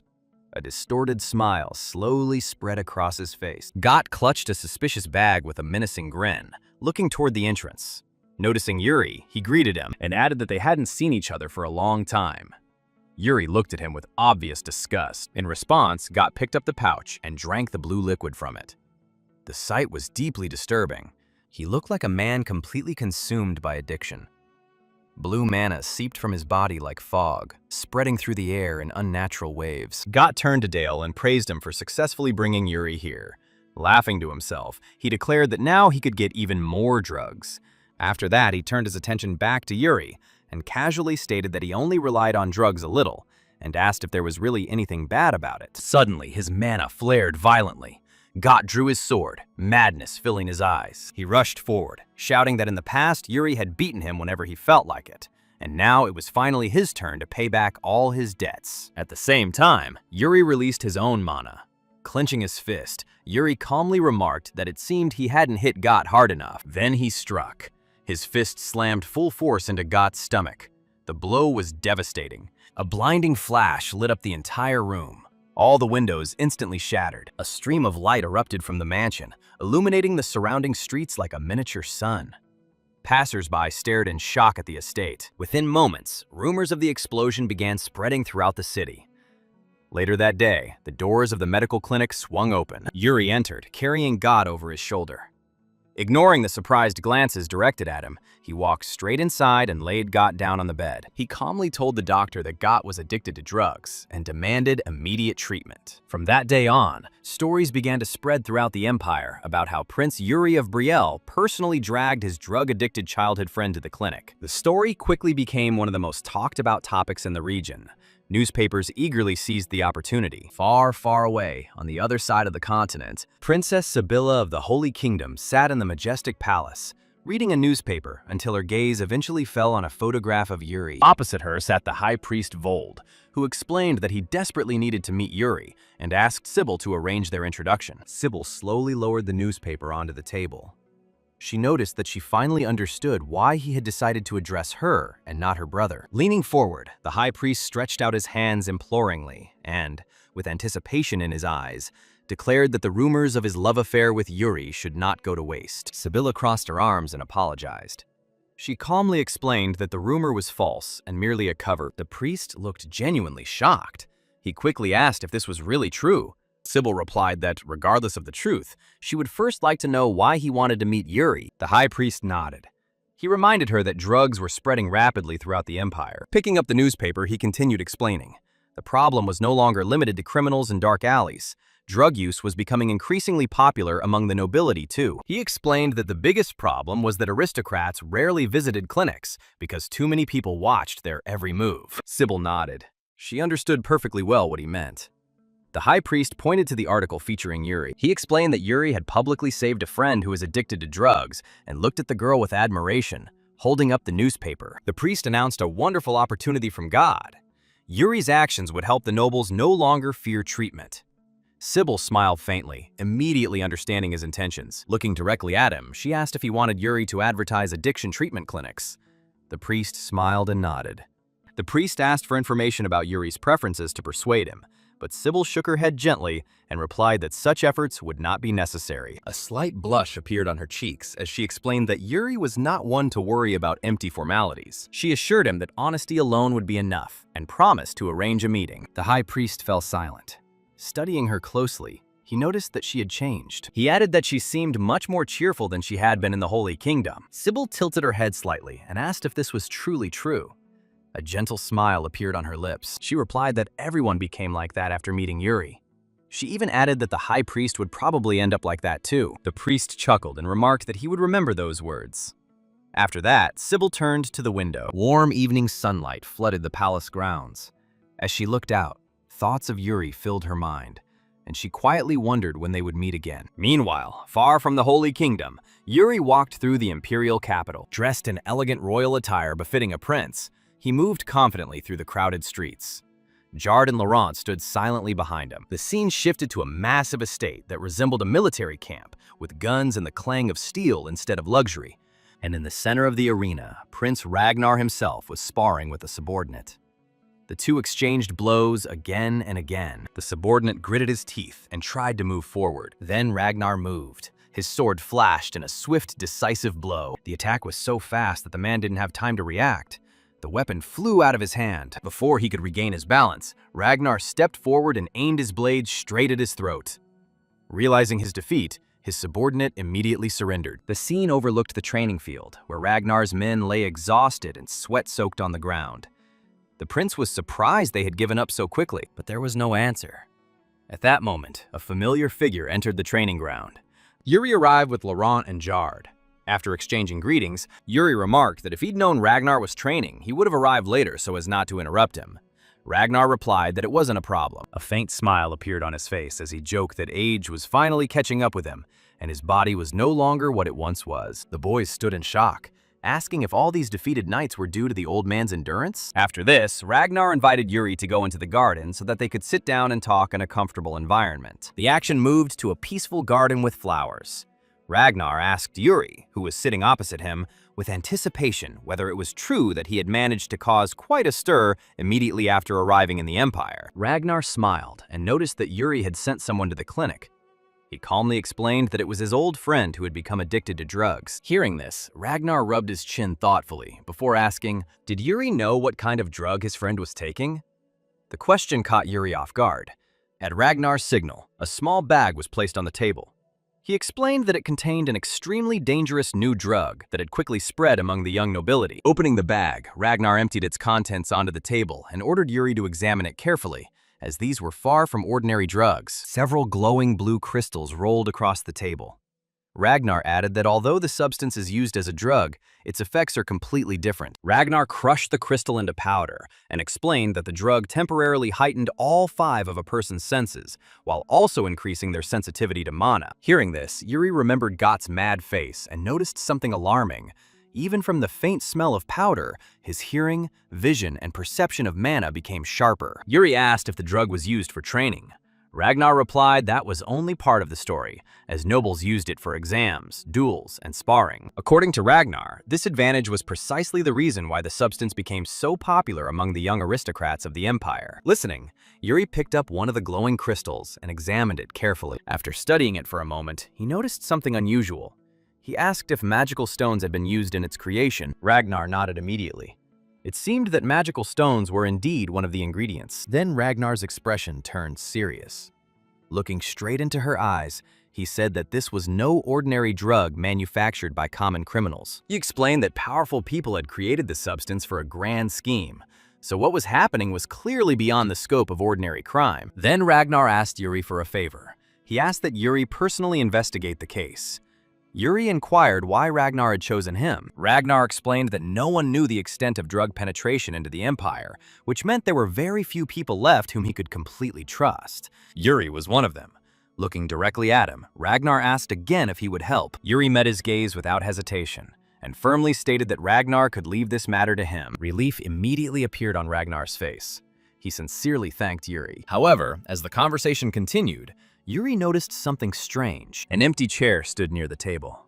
Noticing it, Yuri casually asked if another guest was expected. The question visibly stirred Ragnar. For a brief moment, his expression tightened. Although he quickly recovered, Yuri had already noticed this reaction. Ragnar casually replied that he hadn't even noticed the extra chair. Unfortunately, this explanation sounded far from convincing. Soon after, another man entered the garden. The moment Yuri saw her, his eyes widened slightly. It was Katerina.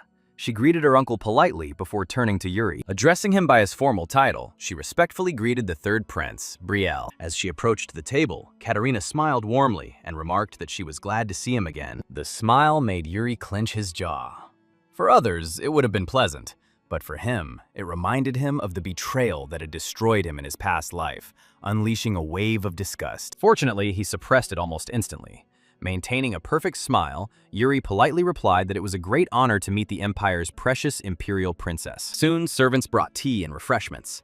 The conversation continued, and Katerina praised Yuri, noting his outstanding successes and achievements on the battlefield, of which she had heard so much. Ragnar joined in and wholeheartedly agreed.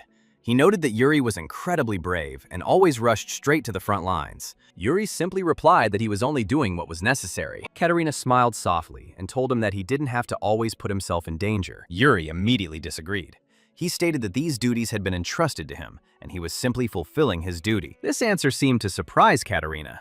A slight blush appeared on her cheeks when she admitted that she had never met anyone who spoke like that before. After that, she asked if Yuri intended to participate in the upcoming fencing tournament. As the two of them continued talking, Ragnar quietly excused himself and left them alone. Yuri replied that he had no plans to participate in the competition. Before he could develop his thought, Katerina interrupted him. She informed him that the Emperor himself would personally present the medal to the tournament champion. Trying to appear charming, she asked if Yuri would give her the medal if he won it. The scene moved away from the garden.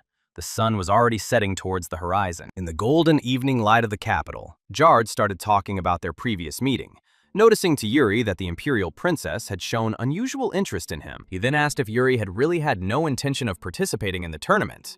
Yuri confirmed this. A disappointed Jard called it a missed opportunity and even complimented Katerina's beautiful smile.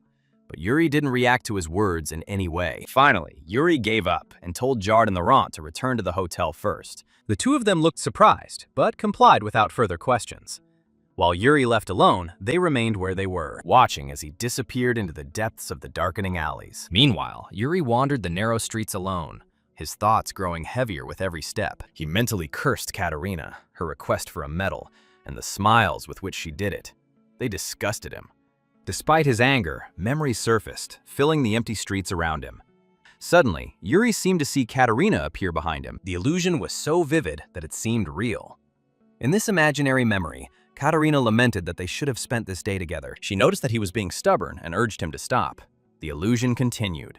In his thoughts, she reached out and gently touched his face. She quietly admitted that she missed him. Yuri immediately turned away. He declared that she should stop lying. He insisted he would never give in to her words again. Yet behind those thoughts lurked a question he could never fully erase. He wanted to know if every smile she gave him was fake, if every moment they shared was just an act. Yuri grimly admitted that, despite the betrayal, he still truly loved her. This hurt the most, and for a moment, he allowed himself a final farewell to the past. Then his gaze gradually hardened.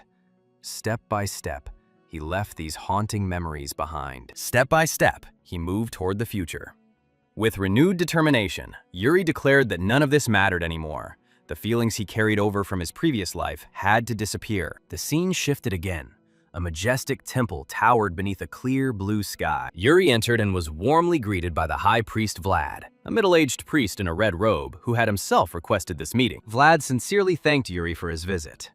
Yuri calmly settled down across from him and replied that it was no problem, while Jard and Laurent stood silently behind him. Jard noted Yuri's deep anxiety yesterday, and Laurent added that he clearly considered action a better option than complete inaction. Meanwhile, Laurent calmly observed Yuri, noting to himself that he always became noticeably more withdrawn as soon as the conversation turned to the imperial princess. Yuri explained that he had come at Sybil's request, noticing that Vlad seemed too worldly for a priest.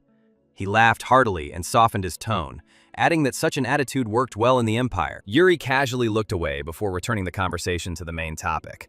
He noted that Sybil's letter had already clarified much of the situation. Turning back to Vlad, he asked point-blank what the temple could offer in exchange for his help in advertising the addiction treatment clinic. Vlad smiled. He commented that Yuri wasted no time and got straight to the point. Vlad enthusiastically offered Yuri any amount, citing the temple's wealth.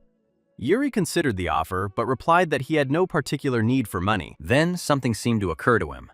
Yuri quietly remarked that what he really needed was the temple's friendship. Vlad's expression froze.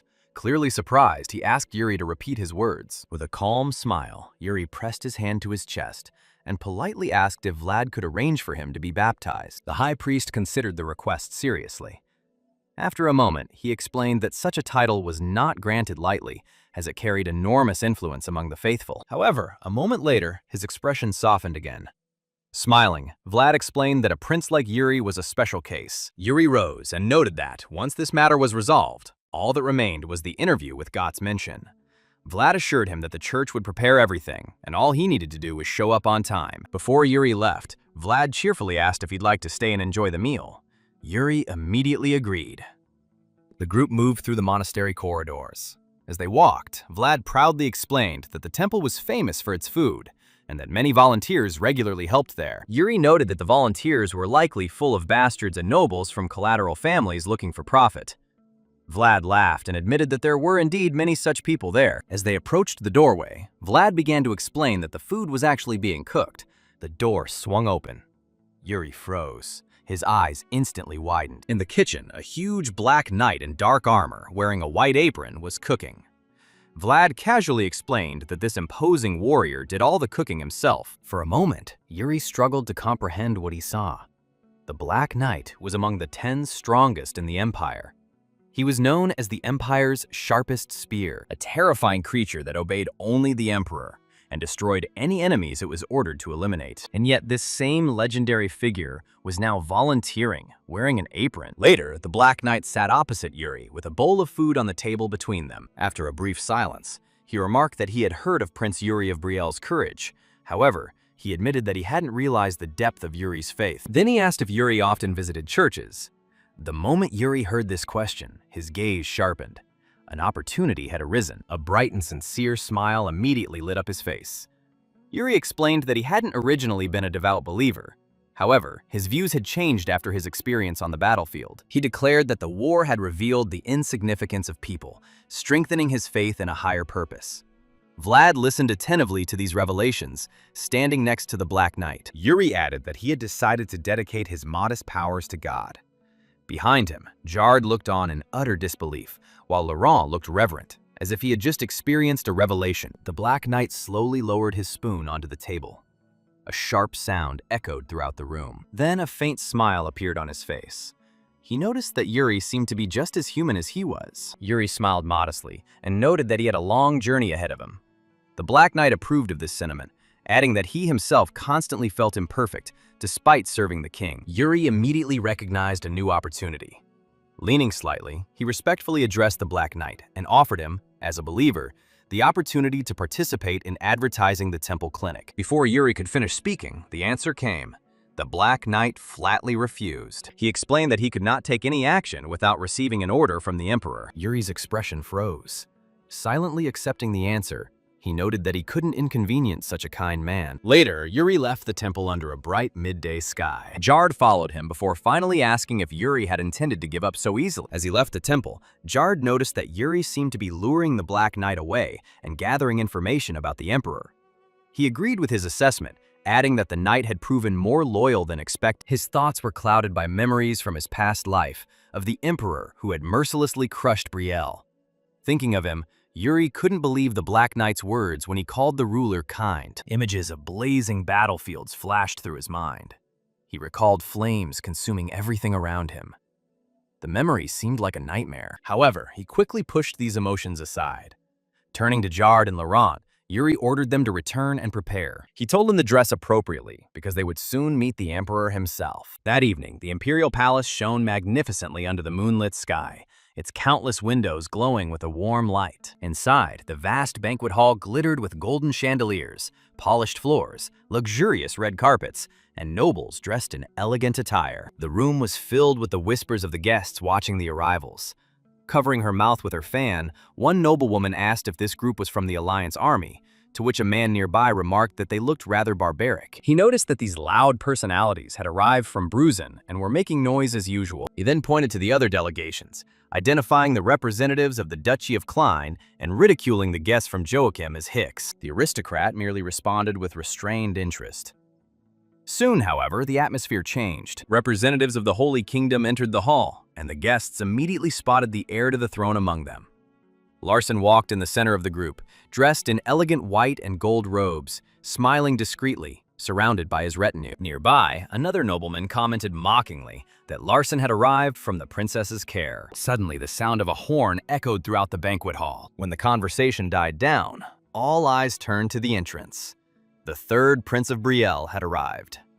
Yuri entered in ceremonial attire befitting his status. A dark blue cloak was draped over his shoulders, and an elegant military-style uniform completed the look. A murmur swept through the room as Yuri appeared.